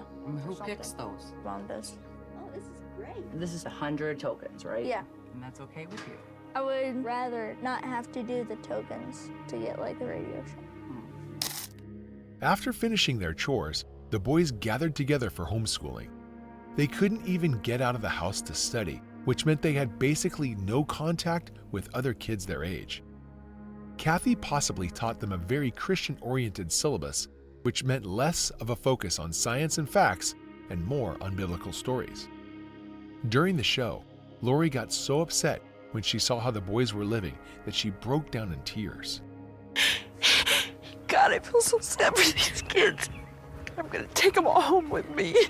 I asked him what he would like to do if he could do anything. He doesn't even know. I mean, they need to know that there's other ways of doing things and then let them decide what they want to do. I didn't realize this was going to be so hard.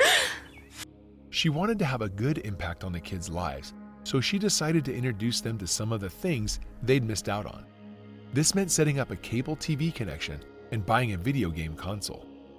The boys seemed excited about the games, but Jacob notably said he didn't see any value in what he was doing. James talked about how guilty he felt, but that he still loved playing video games. This also showed just how deep the indoctrination went in the Stockdale family. When Lori encouraged Jacob to watch some TV, he reportedly broke down crying and ran outside. Lori then followed him and asked him what was wrong, and the answer she got was as shocking as it was heartbreaking. Jacob said that he was worried about going to hell if he watched TV, even though Lori was most likely showing him wholesome family-oriented content. She tried her best to change how the Stockdales lived, but there was no chance they'd listen. They were far too set in their ways, and the fact that Tim was there to reinforce Kathy's rules didn't help matters much. As the episode drew to a close, Kathy and Lori had very different takes on what the experience had taught them. You can do things just for fun, that everything doesn't have to be written out and structured. It wasn't so bad now, was it? I have a better idea as to what I don't want my family to be. I can't think of anything here at this family that I would want to bring back. One thing anyone would notice is that Kathy had an extremely rigid personality. If she thought something was right, no one could convince her to change her mind. Even though Lori had been immersed in an environment that was so alien to her, Kathy seemed unable to even imagine a life that wasn't as regimented or controlled as the one she made her kids live. Tim's unwavering support meant that she had no one to criticize her, and there's a good chance that many, if not most, of the rules came from the family patriarch himself. By the way, I post true crime and new cases here every day, so if that sounds like your kind of thing, please consider subscribing. The Stockdales' experience with wife swap in 2008 didn't seem to change anything, at least on the surface. Years went by, and the boys finally started leaving home and living independently. Calvin went off to Hillsdale College in Michigan, far away from his parents' influence, and started working as a teacher at the Institute. His younger brother Charles headed to Philadelphia to become a med student. It is important to note that the boys didn't choose to go to college in Ohio. They traveled thousands of miles away, which seemed to suggest that they were running from something or perhaps someone. This meant that by 2017, only 26-year-old Jacob and 21-year-old James were still living with their parents. They were old enough to leave, and it's intriguing that they didn't because it adds more mystery to the events that followed. Why didn't Jacob, a man in his mid-20s, just move away from the family home? There's an explanation for James deciding to stay. He was studying business at a nearby university, and he had dreams of managing the family band one day. But as for Jacob, one has to wonder why he didn't just start a life of his own. The Stockdale family band kept going, albeit without the involvement of Calvin or Charles. It became a trio and continued to perform at events across the state, amassing a decent following and even recording a few albums.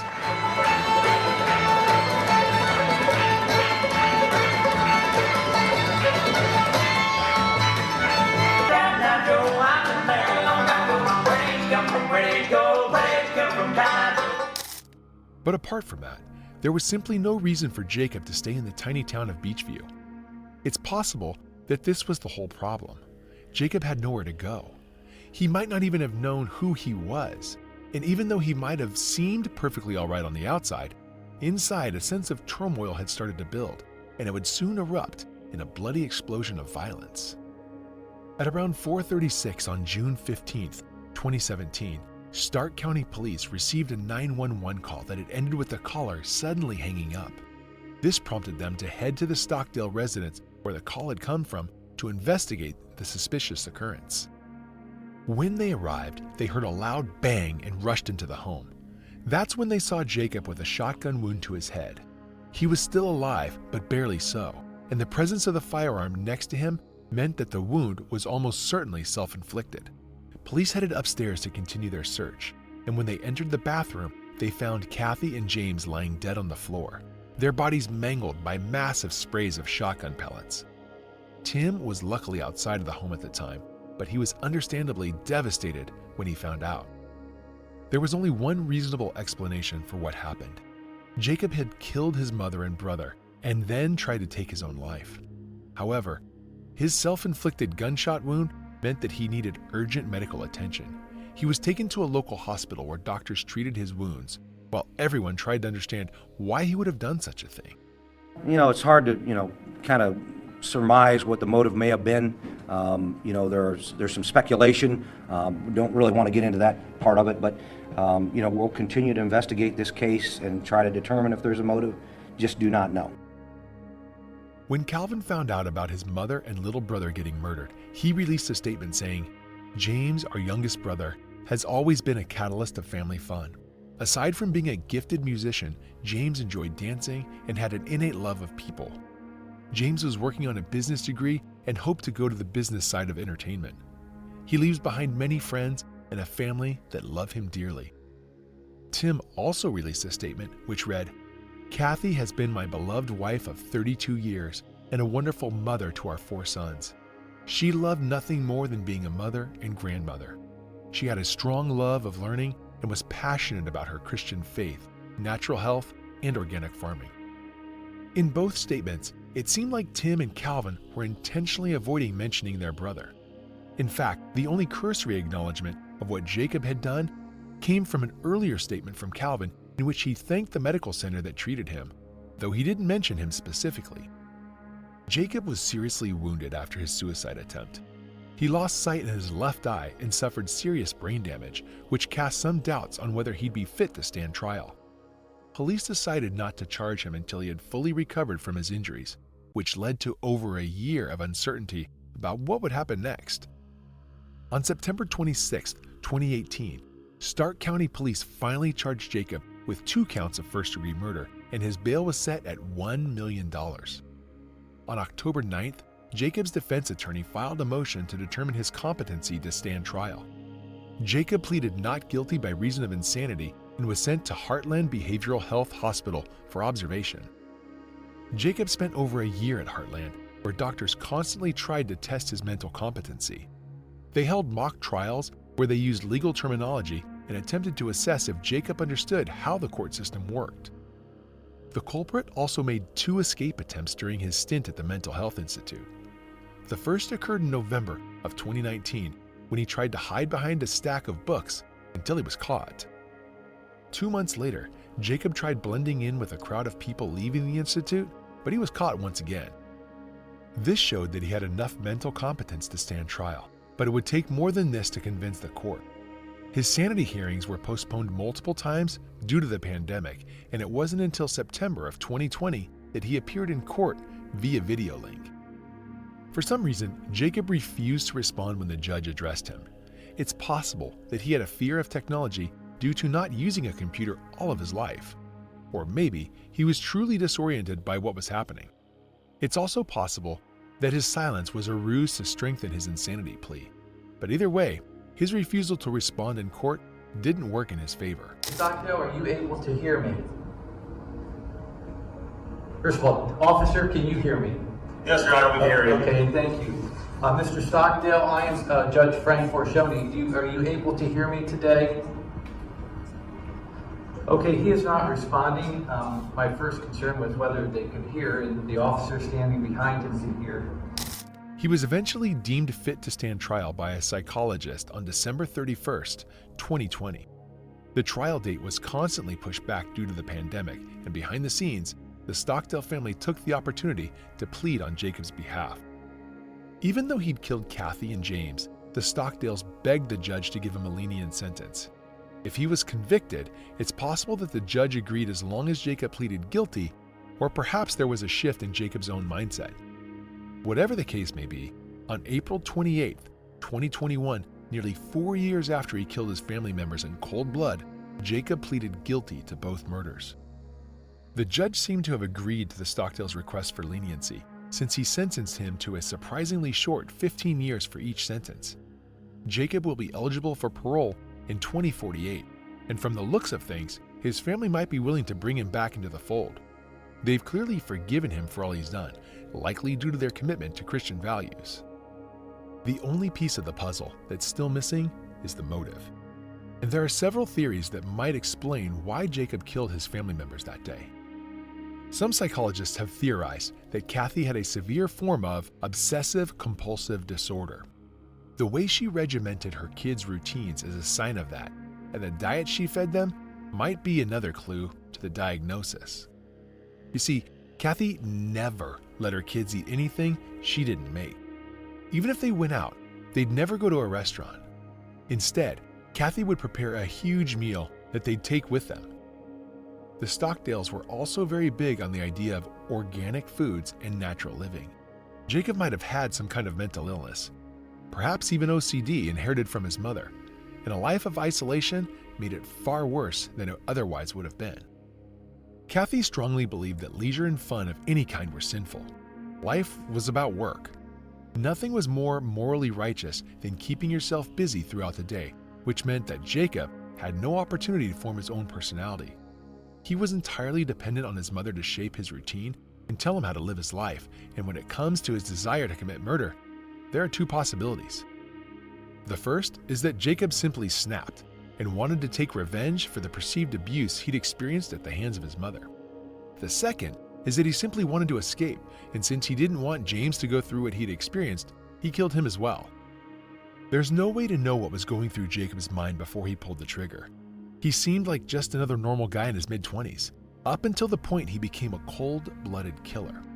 On Kathy Stockdale's official YouTube channel, the last upload is of a song recorded by Jacob and James to celebrate James's 21st birthday. It's a song about the fear of growing up, and in it, James asks if there's another option. The brothers then sing a beautiful rendition of the song Tall Buildings, which they uploaded exactly 3 months before one killed the other. Jacob doesn't look like a murderer in the video.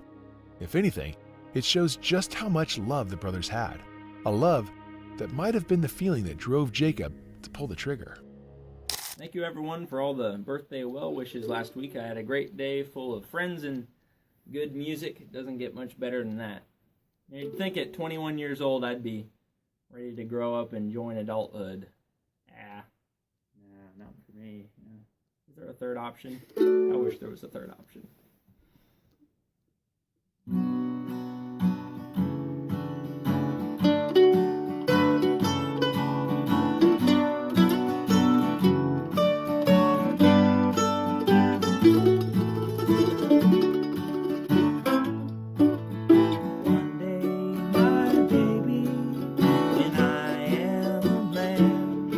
Others have taught me the best they can.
So what do you think of this case? Did Stockdale receive a harsh enough sentence for his crimes? Do you think his strict upbringing drove him to murder? We'd love to hear your thoughts in the comments below. Before Robert Fisher wound up one of the FBI's 10 most wanted. Happy birthday, dear Brittany. He was a dad to Brittany and Bobby. Don't say anything. A husband to Mary. Mary was sweet. She was, he would probably say she was a little difficult. In April 2001, in Scottsdale, Arizona, the Fisher family's home exploded in a devastating fire. Inside, the bodies of Mary and her 2 kids were found, murdered before the fire even started. The prime suspect, Robert William Fisher, vanished without a trace. This is the story of the Fisher family murders. Robert William Fisher was born on April 13, 1961, in Brooklyn, New York City, as the middle child of William and Jan Fisher. In 1976, his parents divorced, which left Robert and his 2 sisters to move with their father to Arizona. They all went to Saguaro High School in Tucson, but the family's split had a lasting impact on Robert. Friends from his high school days remember him as being quite bitter about the divorce. In fact, he later talked frequently about it with his coworkers and revealed how much he felt his mother's departure had changed his life. Fisher joined the United States Navy and tried to become a SEAL, but he didn't make the cut. He loved the outdoors, and he particularly enjoyed hunting and fishing. After a stint as a firefighter in California, which ended due to a back injury, he moved his family to Arizona. There, he started working in the medical field and took on roles as a surgical catheter technician and respiratory therapist. In the late 1980s, he also worked briefly as a weed sprayer. One of his former employers described him as a quiet man who struggled with back pain but was reliable on the job. In 1987, Robert Fisher met and married Mary Cooper, and they seemed to have a solid relationship. They moved to Scottsdale, Arizona, where they built a life together with their 2 children and a black lab, living in the 2200 block of 74th Place. From the outside, they appeared to be a normal, church-going family as they were actively involved in their Baptist church. But as time went on, cracks began to show in their marriage. He had a difficulty with his parents and the divorce that they'd gone through, and so he had told me he'd never go through that again. In one particularly harsh incident, Fisher turned a garden hose on Mary after he felt she had spoken out of turn. He was also embarrassed that his son Bobby didn't share his passion for hunting and fishing. One time, he tried to teach Bobby and his daughter Brittany how to swim by throwing them off a boat. According to his hunting partner, Sandy Gillespie, the children were crying and Brittany was screaming. Fisher pulled them back into the boat and said, "Now there, how's that?" Fisher's controlling nature extended to the home, where he wouldn't allow the walls to be painted any color other than white, and only a few pictures were permitted on the walls. Mary's friend Kimberly Sue Davidson told police that Mary's mother had made special items like quilts several times, but Mary wasn't allowed to hang them up. Instead, she had to store them in the closet, with Robert constantly nagging her to get rid of them. Despite this, Fisher tried to maintain the image of a devoted family man. Mary took a job, which she described to friends as a security fund, while Robert worked at the Mayo Clinic Scottsdale campus as a respiratory therapist and catheter technician. Though he was considered a good worker, his colleagues noticed that he often talked about his marital problems. He often mentioned how his parents' divorce had affected him, once saying that his life would have been much better if his mother Jan hadn't left his father. These issues even came up during his hunting and fishing trips, where he would discuss his struggles with his friends. In time, Fisher displayed even more disturbing behavior. There was a time where they had gotten an elk and were preparing it, and he randomly decided to smear the blood on his face as well as do other strange things. On another occasion, during a camping trip, he sneaked up behind some unsuspecting campers he didn't even know and fired his gun into the air multiple times just to scare them. Witnesses reported that he was smiling and laughing as he did this. More issues began to surface in his marriage, which caught the attention of their circle of friends. It was said that he showed more affection to his black Labrador retriever than to his family. In some home videos, his interactions with his family come across as very cold and odd. Robert William Fisher's first run-in with the law occurred in 1997 when he had a dispute over a stray football that apparently belonged to a neighbor. He claimed the dog kept coming onto his property and trying to attack the dog, and eventually he shot the pit bull when it came onto his property. Of course, the police were called, and they believed that Robert had tried to get the dog onto his property on purpose as he hated it. Robert claimed otherwise, and we'll probably never know the full truth. Meanwhile, the clash between Robert and Mary got out of control. They even sought counseling from their pastor at church, but nothing seemed to help. Mary was very involved. She served with the children's ministry. Her children were friends with my children. Robert was extremely controlling. At that point, he wouldn't allow anything to be put up on the walls unless it was something he wanted. For example, Mary once received a tapestry from a relative, but Robert wouldn't let her hang it up. He constantly nagged her about various things. Ironically, neighbors living nearby at the time mentioned that during their frequent yelling matches, they could always hear Mary screaming, but they never actually heard Robert yelling. This might have been because Robert was trying to pretend like a gentle, loving family man, even though he wasn't. He had confided in his coworkers that the marriage was falling apart, but he also said, divorce is not an option. Mary, on the other hand, had told friends that she was planning to divorce Robert in the coming weeks. On the night of April 9th, 2001, neighbors reported hearing another massive fight coming from the Fisher household at around 10:30 in the evening. And in a sudden moment, everything caught fire. There are people in there and this whole house exploded. The shockwave shook homes, and within moments, 911 calls started flooding in from nearly every neighborhood nearby. The explosion was so powerful that it blew out the brick wall of the Fisher house. It was an intense, fully involved fire with flames towering over 20 feet high. Big fire. Can you see it? Big fire. You bet I can see it. Some house just exploded and ignited on fire. The firefighters focused on keeping the fire from spreading to the closely packed neighboring houses. As they tried to put out the fire, they had no idea what they were dealing with or whether anyone was trapped inside. Once they finally got the fire under control and extinguished, they started to investigate. It was then that they noticed one of the Fisher family vehicles, Mary's 4Runner, was missing. There was a brief hope that the family had left before the explosion, unaware of the tragedy. But that hope quickly faded. The explosion had been so powerful that it even damaged Robert's truck, which had been parked right in front of the house. As investigators began sifting through the rubble, they brought in the forensics team to piece what had actually happened. Unfortunately, it didn't take long for them to make a discovery: the remains of 3 bodies. At first, it was assumed that they had died in the fire, but a closer examination revealed something far more disturbing.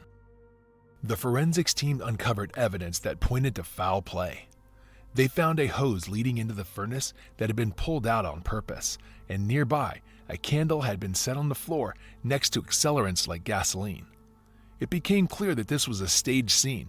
Someone had planned this to either cover up evidence or buy themselves more time. At this point, the investigators were uncertain about many details, but what they learned from the medical examiner was even more horrifying. The bodies discovered were those of Robert Fisher's family, his wife Mary Cooper, and his 2 children, Brittany Fisher, as well as Robert Bobby William Fisher Jr. The examination revealed that they had been murdered before the fire started. One item that survived the fire was Robert Fisher's gun safe, which had several weapons in it. However, his handgun was missing. Along with the weapons, the safe also held some movies and some other personal items. On the evening of the murders, Fisher was captured on a surveillance tape at an ATM machine around 10:40 p.m. He withdrew the daily maximum of $280. In the footage, he was seen wearing an Oakland Raiders cap, and you can see Mary's white 4Runner in the background. Most authorities and investigators involved in the case believe this transaction took place after the crime. At first, it took a few days before Fisher was officially listed as a suspect or even a person of interest, but as the pieces began to come together, they realized that he most likely had some kind of involvement or was the guilty party. Nothing seemed to add up if he were innocent. Why didn't he come home? If he had just been out blowing off steam and something like this happened to his family by chance, it would be an unimaginable coincidence. There was also the fact that all of his clothes had been removed from the house. Why would he take all of his clothes and withdraw that money unless he was planning to flee? Eventually, Robert William Fisher was charged with 3 counts of felony murder, 1 count of felony arson, and unlawful flight to avoid prosecution. Pictures and posters of him were distributed widely. Fisher was a white male, roughly 6 feet tall. At the time of his disappearance, he weighed about 180 pounds, though his current weight is unknown if he is still alive. He has a surgical scar on his lower back and a gold upper bicuspid tooth, which she could have had removed. After finding Mary Fisher's car in Tonto National Forest, the police faced challenging weather conditions as foul weather and snow moved into the area. This forced the suspension of the search, which only covered about a mile around the vehicle's location. Footsteps were found leading toward the Fort Apache Indian Reservation, but that area was never thoroughly searched. This has led many, including those who have followed or investigated the case, to speculate that Robert Fisher may have reached the reservation and either got help or found a ride which led him to escape. The failure to locate Fisher in the immediate area around the vehicle was a huge disappointment to the police. They followed a set of footprints leading onto the reservation, but found no sign of Fisher. A couple reported seeing a man resembling Fisher walking along the nearby Young Road several days before the car was found, but they didn't report the sighting until after the vehicle was discovered. Lori Greenbeck, an acquaintance of the Fisher family, mentioned that her husband had gone camping with Fisher in the area where the truck was found shortly before April 10th. She believed Fisher was familiar with the region and might have been scouting it out. The police had hoped that finding the car would quickly lead to his arrest, but as more time passed without any sign of him, the case grew colder. With the lack of new leads, the FBI eventually became involved, and in June 2001, Robert William Fisher was added to the FBI's 10 Most Wanted list as the 475th person ever to be placed on it. The police believed that the increased publicity from being on the list, along with the coverage on shows like America's Most Wanted and The Hunt with John Walsh, would lead to his capture.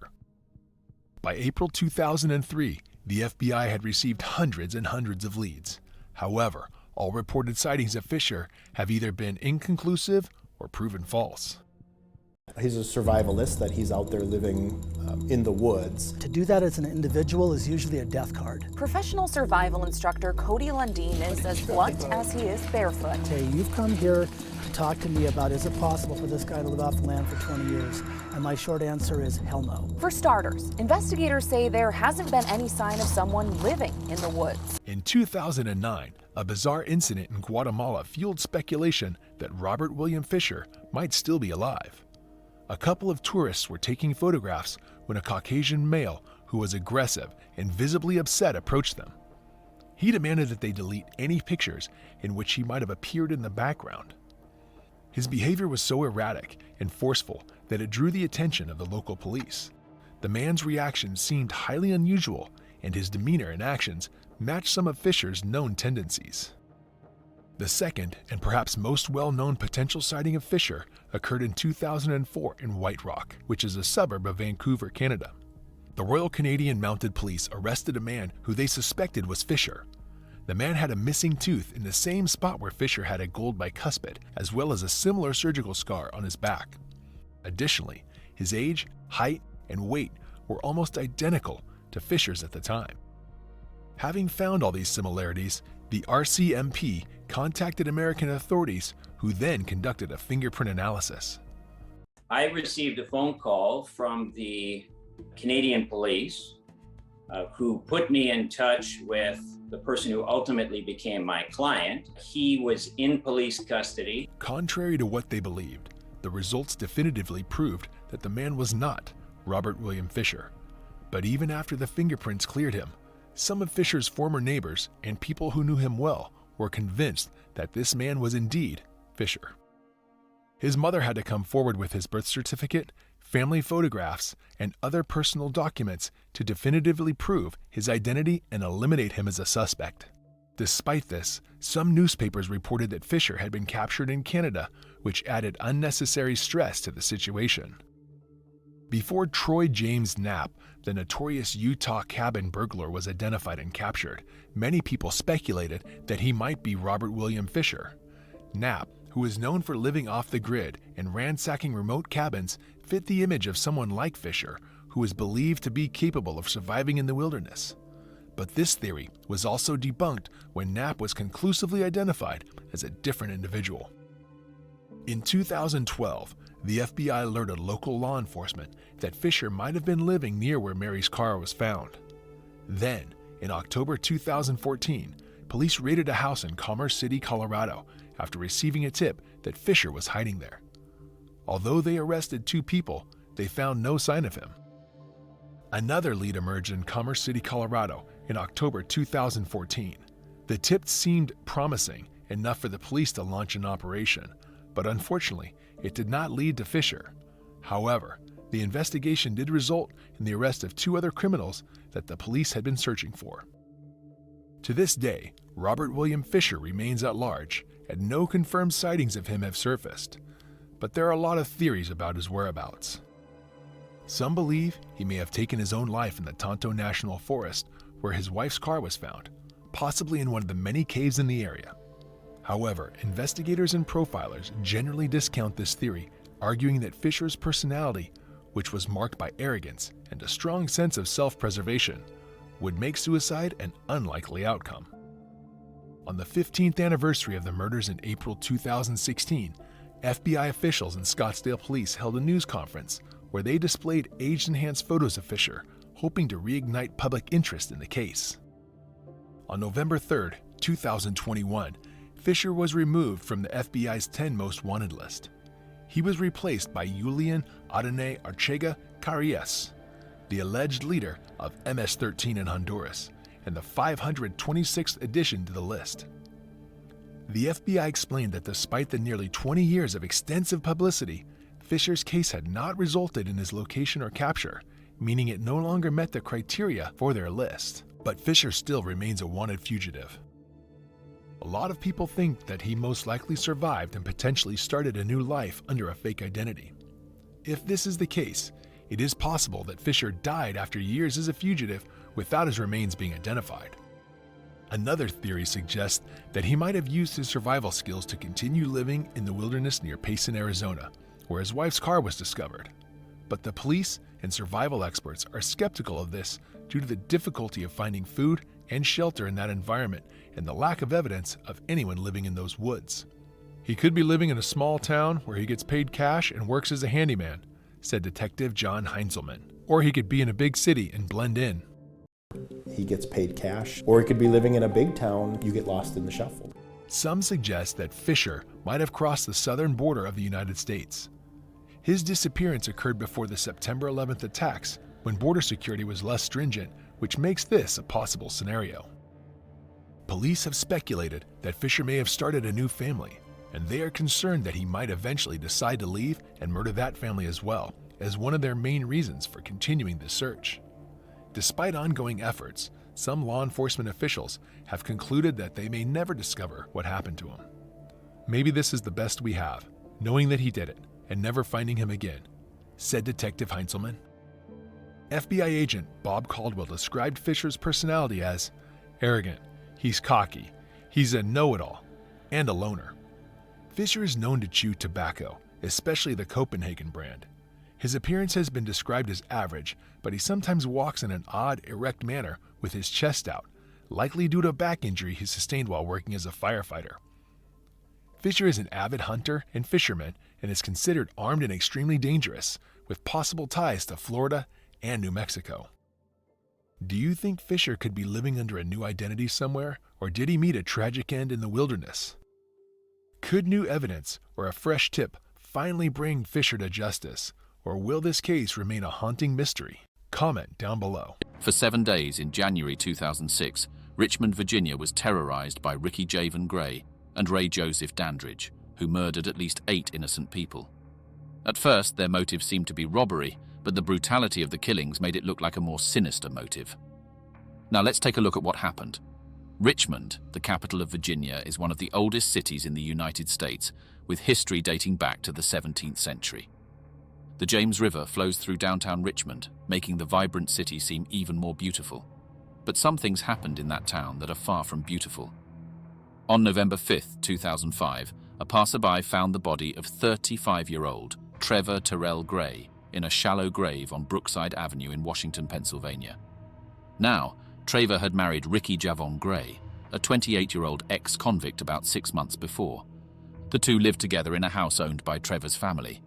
Ray Dandridge, Ricky's nephew, had moved in with them after getting out of prison on October 26, 2005, where he had served over 10 years for armed robbery.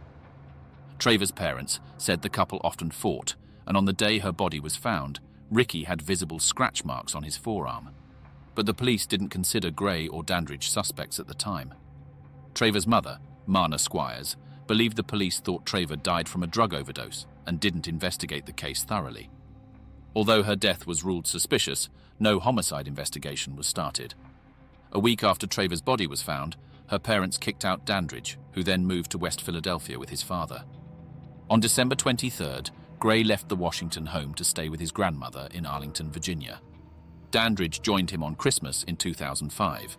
On December 31st, 2005, 26-year-old Ryan Carey was attacked in front of his parents' home on North 25th Street in Arlington. He later identified the attackers as Gray and Dandridge. According to the autopsy, Ryan suffered severe beating and stab wounds to his chest, neck, and arms. The assault left him in a coma for 2 weeks, and he permanently lost the use of his right arm. But there is more than that to this story. On New Year's Day 2006, musician Johnny Hott walked up to his friend Brian Harvey's home with his young daughter on his shoulders. Brian was an ex-bandmate, but the two kept in touch and stayed close. The Harvey family lived in the Woodland Heights district, a historic neighborhood with tree-lined streets and views of the James River. Johnny was early for the chili party the Harveys were throwing to celebrate the New Year. It was 1:40 p.m. and the party didn't start until 2. Knowing his friends wouldn't mind, Johnny walked through the front door, which had been left open. The house was ridiculously quiet, and as Johnny entered, he was greeted by a thick cloud of smoke. He ran to the kitchen, thinking something might be on fire, and called out for the Harveys. Unable to find the source of the smoke, he ran outside and yelled for a neighbor to call 911. Dozens of police officers and firefighters arrived soon after. Friends of the Harveys, arriving for the party, stood shocked as they watched the firefighters and first responders swarm the home. The fire department quickly extinguished the flames and began searching the house.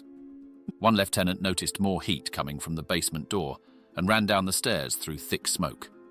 At the bottom, he found a woman's body. Thinking she was suffering from smoke inhalation, he carried her to the front yard to perform CPR, but made a shocking discovery instead. There was a sock in her mouth. At first, responders thought she had tried to cover her mouth with a sock to filter the smoke, but they soon realized her hands and ankles were bound. The woman was 39-year-old Catherine Harvey. As the EMTs realized they couldn't save Catherine, the crew inside continued searching the basement for the rest of the Harvey family. They first found the body of 4-year-old Ruby Harvey, her ankles and hands bound with tape like her mother's.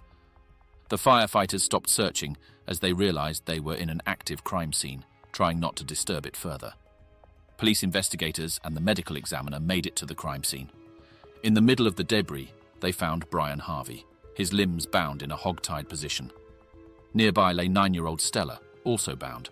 They also found 2 hammers and 2 knives, as well as empty wine bottles that may have been used as accelerants. There were no signs of a break-in, but Johnny Hott mentioned the front door was open when he arrived, and the side door was unlocked.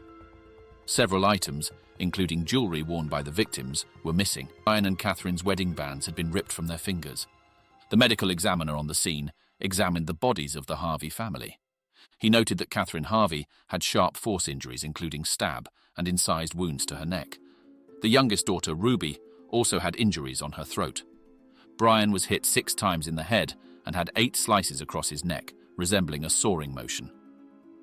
Stella, like the rest of her family, had similar injuries.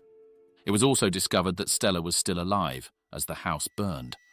Her cause of death was listed as smoke inhalation and blunt force trauma to the head. Lawyers for the man convicted for his role in the brutal murders of 2 Richmond families on New Year's Day nearly a decade ago appeared before a 3-judge panel today as he tried to get his death sentence overturned. The entire family had suffered stab and incised wounds and were bound, beaten and bludgeoned. Richmond detective Lisa Beatles, who worked the case, described the scene she witnessed at the Harvey home. She said, "Firemen and police were supposed to be tough-skinned superheroes. I saw people that I knew for 20 years sitting on a fire truck with tears running down their face." The Harveys were well known in their Woodland Heights neighborhood and the city of Richmond.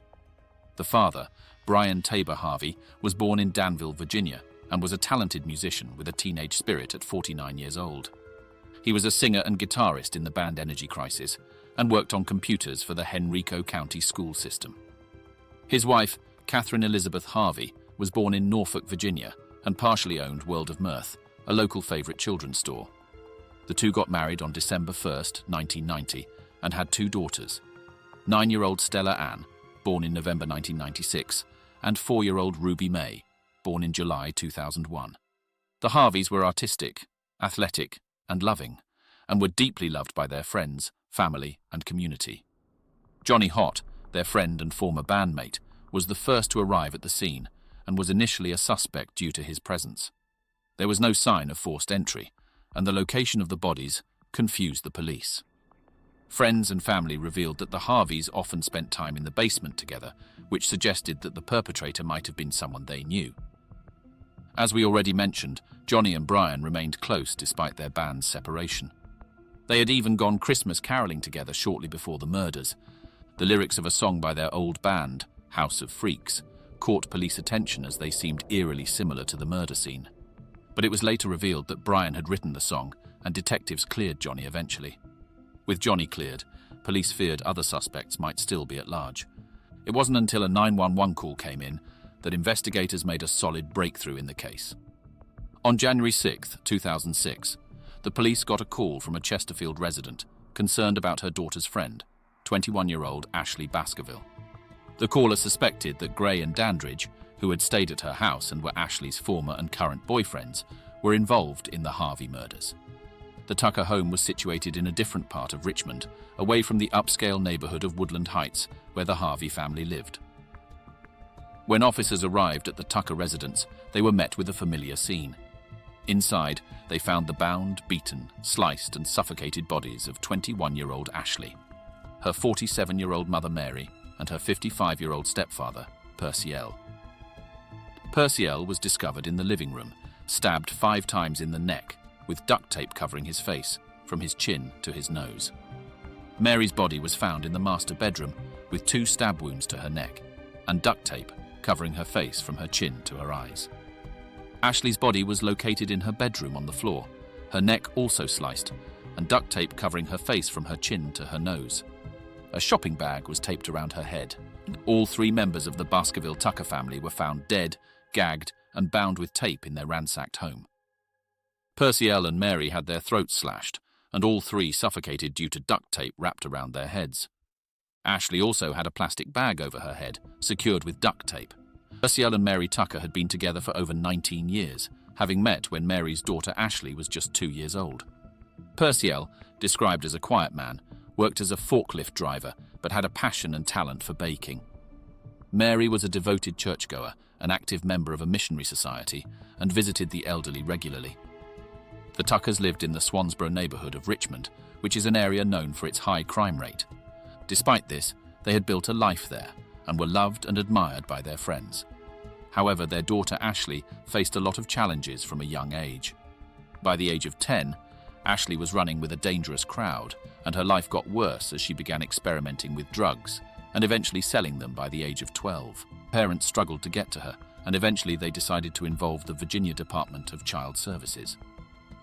Ashley spent her teenage years in and out of shelters and treatment programs before being incarcerated just 2 months after her 18th birthday. Police immediately noticed the similarities between the victims at the Tucker home and those at the Harvey residence. Brian Harvey, Catherine Harvey, who grew up in Virginia Beach, and their 2 young children in 2006. And we want to warn you, these details about their murders may be disturbing to you. Police found the family of 4 in their burning home on New Year's Day, bound, beaten, and stabbed with their throats cut.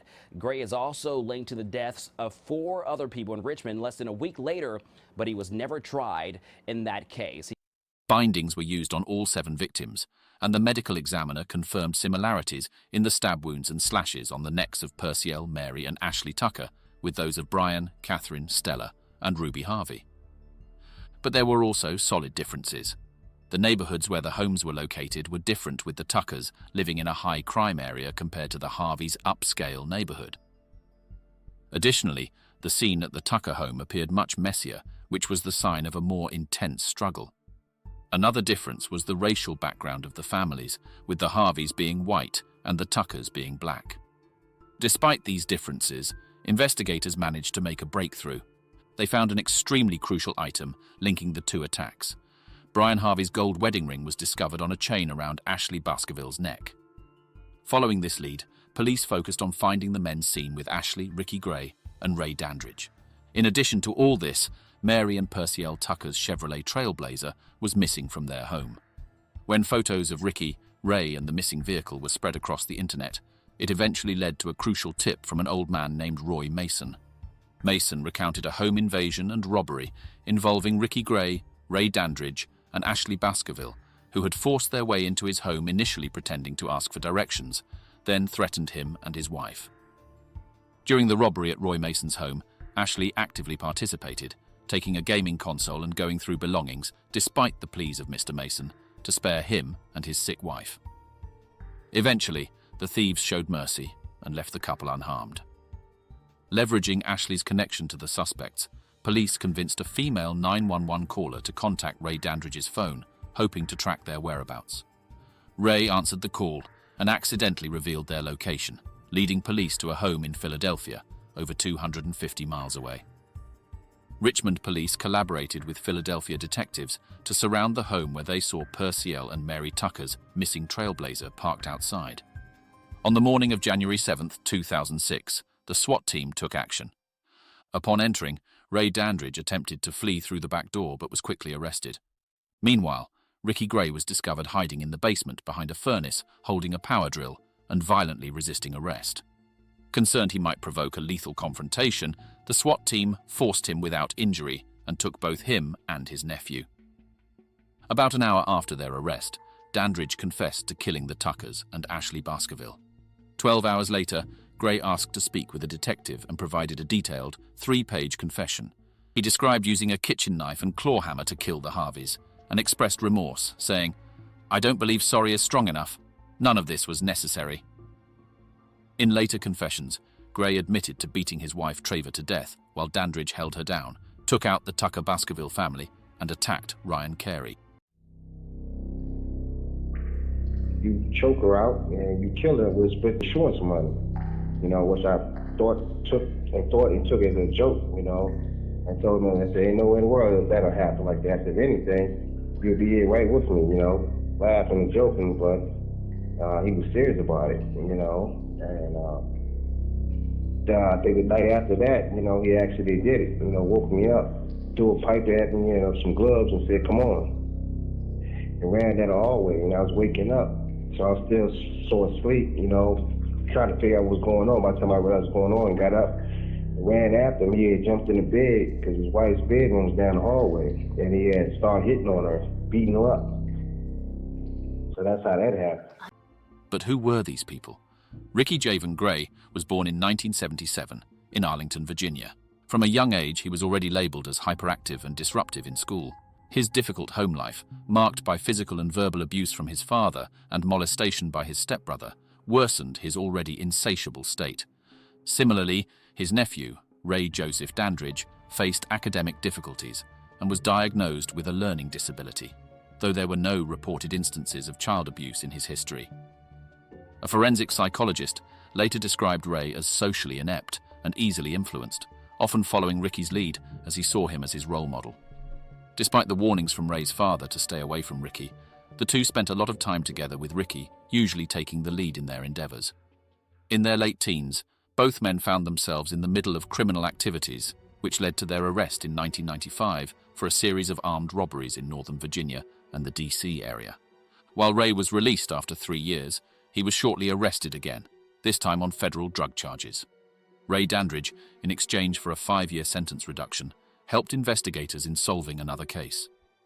By January 2005, Ricky Gray was once again a free man. Around this time, he met Traver Terrell, and the two got married. At first, Ricky tried to integrate into society after prison, even trying his hand at telemarketing and getting an electrician's license, but he struggled to adjust. Trevor's mother, Marna, noted that Ricky seemed constantly on edge, as if expecting an attack at any moment. Soon after their marriage, Trevor talked to her mother and said she was unhappy with Ricky and wanted a divorce. She wanted to kick Ricky out of their home. Around the same time, in October 2005, Ray Dandridge was released from prison for his federal drug charges. He immediately looked for his uncle Ricky in Pennsylvania. Despite not having seen each other since their arrest and trials, Ricky welcomed Ray into their home as he tried to get his life back on track, a decision that would have devastating consequences for Trevor and her family in the years to come. Around November 1st, 2005, Trevor went missing. 5 days later, Trevor's body was found strangled and beaten next to a tree next to a car lot. As already mentioned, Ray left for Philadelphia to stay with his father, while Ricky fled to Virginia to stay with his aunt. They wouldn't reunite until Christmas night, just a week before the Harvey murders, when Ray joined Ricky in Virginia. Once in custody for the Harvey and Baskerville Tucker murders, Ray said his uncle was the leader in their robbery schemes. Both men confessed to the crimes in a cold, matter-of-fact manner. They recounted how, in early November 2005, Ricky and Trevor had a heated argument about their marriage. As the fight got worse, Ricky told Ray to restrain Trevor while he choked and beat her with a lead pipe. Ricky admitted to killing Trevor because he had grown tired of her. After disposing of Trevor's body near the car lot, 2 months later, on New Year's Eve, Ricky and Ray targeted a man named Ryan Carey for robbery. Despite Ryan's compliance, they brutally attacked him, breaking off 2 knives in his body. Ryan survived, but suffered severe injuries, including the loss of use of his right arm and extensive scarring. The next day, Ricky and Ray contacted Ray's pen pal from prison, a girl named Ashley Baskerville. Ashley, who had recently been released from prison herself in March of 2005, had flirted with Ray throughout their time in prison. However, upon meeting up with Ray and his uncle Ricky, she began a romantic relationship with Ricky instead. While walking around the Woodland Heights area of Richmond looking for a house to target, they came across the Harvey home. Meanwhile, Brian Harvey headed to a New Year's Eve event at the Doubletree Hotel, where his band Energy Crisis had a show. Catherine and her daughter Ruby spent the night at home and had a quiet evening in, while Stella was at a New Year's Eve sleepover with a friend. Around 2 o'clock in the morning, Brian returned home after playing a 4-hour set with his bandmates, looking forward to the party they had planned for New Year's Day. As they prepared for the party the next day, running items in and out of their home, the Harveys left their front door open sometime after 9 a.m. As Ricky, Ray, and Ashley were walking through the neighborhood, they noticed the open door. They decided that this was the house they were going to rob. Ashley remained in the car as the watchman, while Ricky and Ray entered the home carrying weapons. They assured Brian and Catherine that as long as they got what they wanted and everyone stayed calm, no one would get hurt. Yes, tragically, the Harveys cooperated with the men, as they believed that if they complied, they wouldn't be harmed. Ricky tied up Brian, while Ray went upstairs to search for items to steal.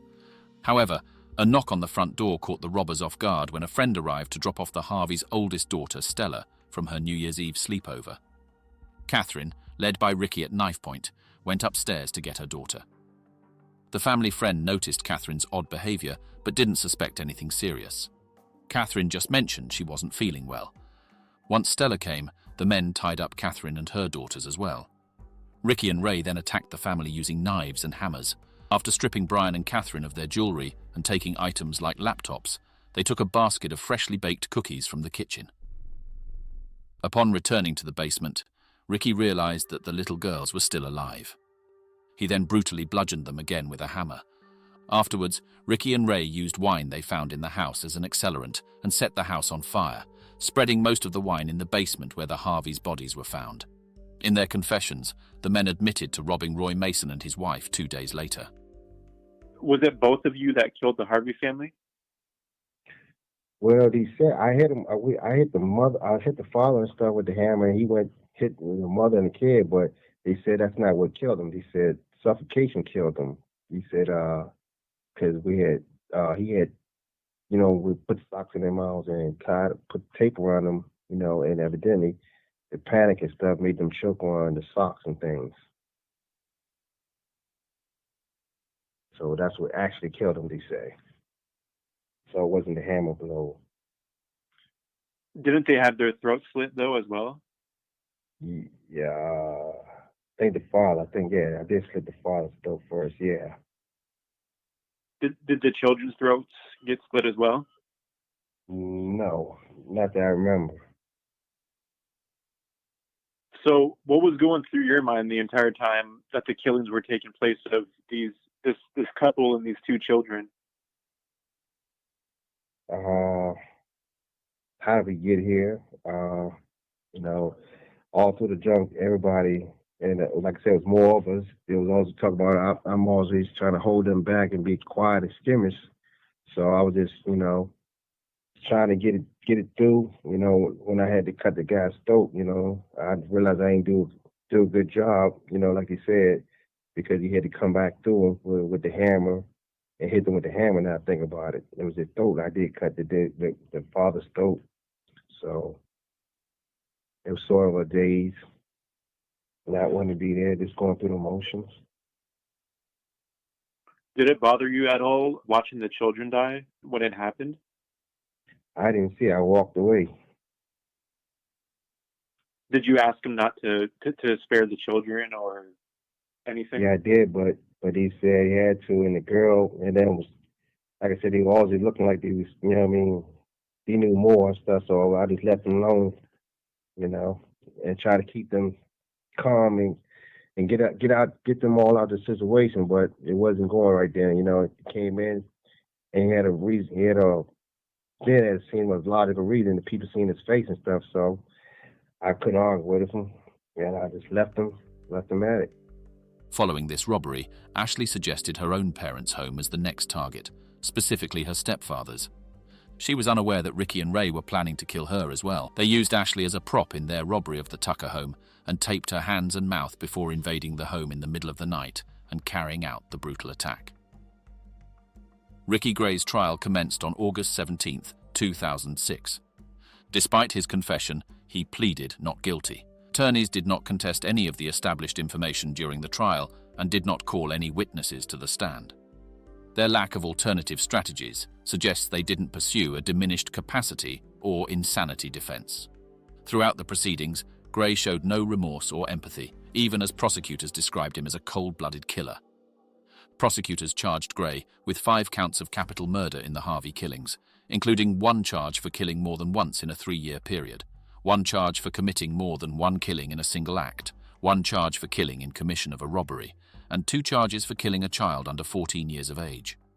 It may seem odd that the Commonwealth first pursued convictions in both family murders separately, making sure Gray's fate was decided before moving on to Dandridge's trial. This strategic approach likely aimed to secure convictions against the ringleader, Gray, first. If Gray's first trial failed, the Commonwealth could then proceed with charges related to the Baskerville Tucker murders. The trials of Ricky Gray and Ray Dandridge were emotionally charged events. In Gray's trial, newspapers reported on the brutal killings of the Harvey family, with particular emphasis on the savage murders of 4-year-old Ruby and 9-year-old Stella. One juror was brought to tears, and others were visibly shaken. Despite Gray's plea of not guilty, the jury took just 30 minutes to deliberate before returning a guilty verdict. Gray received a life sentence for the murders of Brian and Catherine Harvey and the death penalty for the killings of their daughters, Stella and Ruby. Ray Dandridge's trial followed a month later. Like Gray, Dandridge also pleaded not guilty. The prosecutor described Dandridge's actions winding a roll of tape around a cardboard tube to illustrate how Dandridge wrapped the victims' faces. This graphic display caused distress to the family members of the Baskerville Tuckers, some of whom left the courtroom. DNA evidence consistent with Dandridge's was also presented, and a recorded call he made from jail pinned him even more. Faced with the death penalty, Dandridge made a last-minute plea deal and pleaded guilty, receiving a life sentence in prison. Despite their confessions, neither Gray nor Dandridge were charged with the murder of Treva Terrell Gray. Her parents, understandably, still wanted justice for their daughter. Both men also pleaded guilty to the aggravated wounding of Ryan Carey and received an additional 25 years in prison. For many years, Dandridge was considered a suspect in the December 18, 2005, murder of Cheryl Warner, a resident of Culpeper County, Virginia. However, no charges were brought against him. Cheryl Warner, a legal secretary and mother of 3, was brutally killed in a manner similar to the Richmond spree killings, although a gun was used in her case. Despite Ricky Gray being indicted for her murder in 2008, The charges were dropped when investigators discovered that his cell phone was active in Pennsylvania at the time of the murder. This evidence raised doubts about his involvement. However, an inmate at Northern Neck Regional Jail claimed to have heard details of Cheryl's murder from Ashley Baskerville, which suggested that Ricky Gray was indeed involved. The inmate provided specific details about the crime that were not publicly known, such as the fenced front yard and the presence of a dog. According to the inmate's account, Ashley described how she and Ricky followed Cheryl home from a gas station, and Ricky then forced his way into her house, pretending to need help with his broken-down car. This testimony, although solid, was undermined by the cell phone evidence that placed Ricky in Pennsylvania at the time of the murder. Cheryl's murder remains unsolved. In 2017, a video was released showing Ricky Gray apologizing for the deaths of the Harvey family in a completely different demeanor than during his trial in 2006. We're hearing from him for the first time, and he's apparently apologizing for the brutal murder of the Harvey family in Richmond 11 years ago. So I had to be a few more months of space. One can only hope that they are willing to accept my deepest apology. Well, that recording you just heard was released by Gray's attorneys. They argue his life should be spared, saying he only committed the murders because he was on drugs. Drugs he started taking to numb the mental pain of being abused and sexually assaulted by family members when he was a child. A U.S. District Court judge has denied Gray's lawyer's request to delay the execution that's planned for next Wednesday, but the governor can still step in and stop it. This apology may offer some small comfort to the victims' loved ones, but cannot erase the trauma caused by Gray and Dandridge's crimes. In his final moments, Ricky Gray refused a last meal or words. Despite efforts by his attorneys to present mitigating factors such as childhood abuse and drug addiction, his appeals were ultimately denied, and he was executed by lethal injection on January 18, 2017. He is scheduled to die by lethal injection at 9 this evening at the Greensville Correctional Center. Gray's lawyers argue he should have been given leniency during that sentencing phase of his trial. They say his actions for the gruesome killings can be traced back to sexual abuse from his childhood. Dandridge, on the other hand, is currently serving his life sentence in the Sussex State Prison. We've come to the end of today's video. Do you think their punishment was fair? Share your thoughts in the comments below. If you want more videos like this, please be sure to subscribe and hit the notification bell so you don't miss out on more true crime videos. Until next time, bye for now.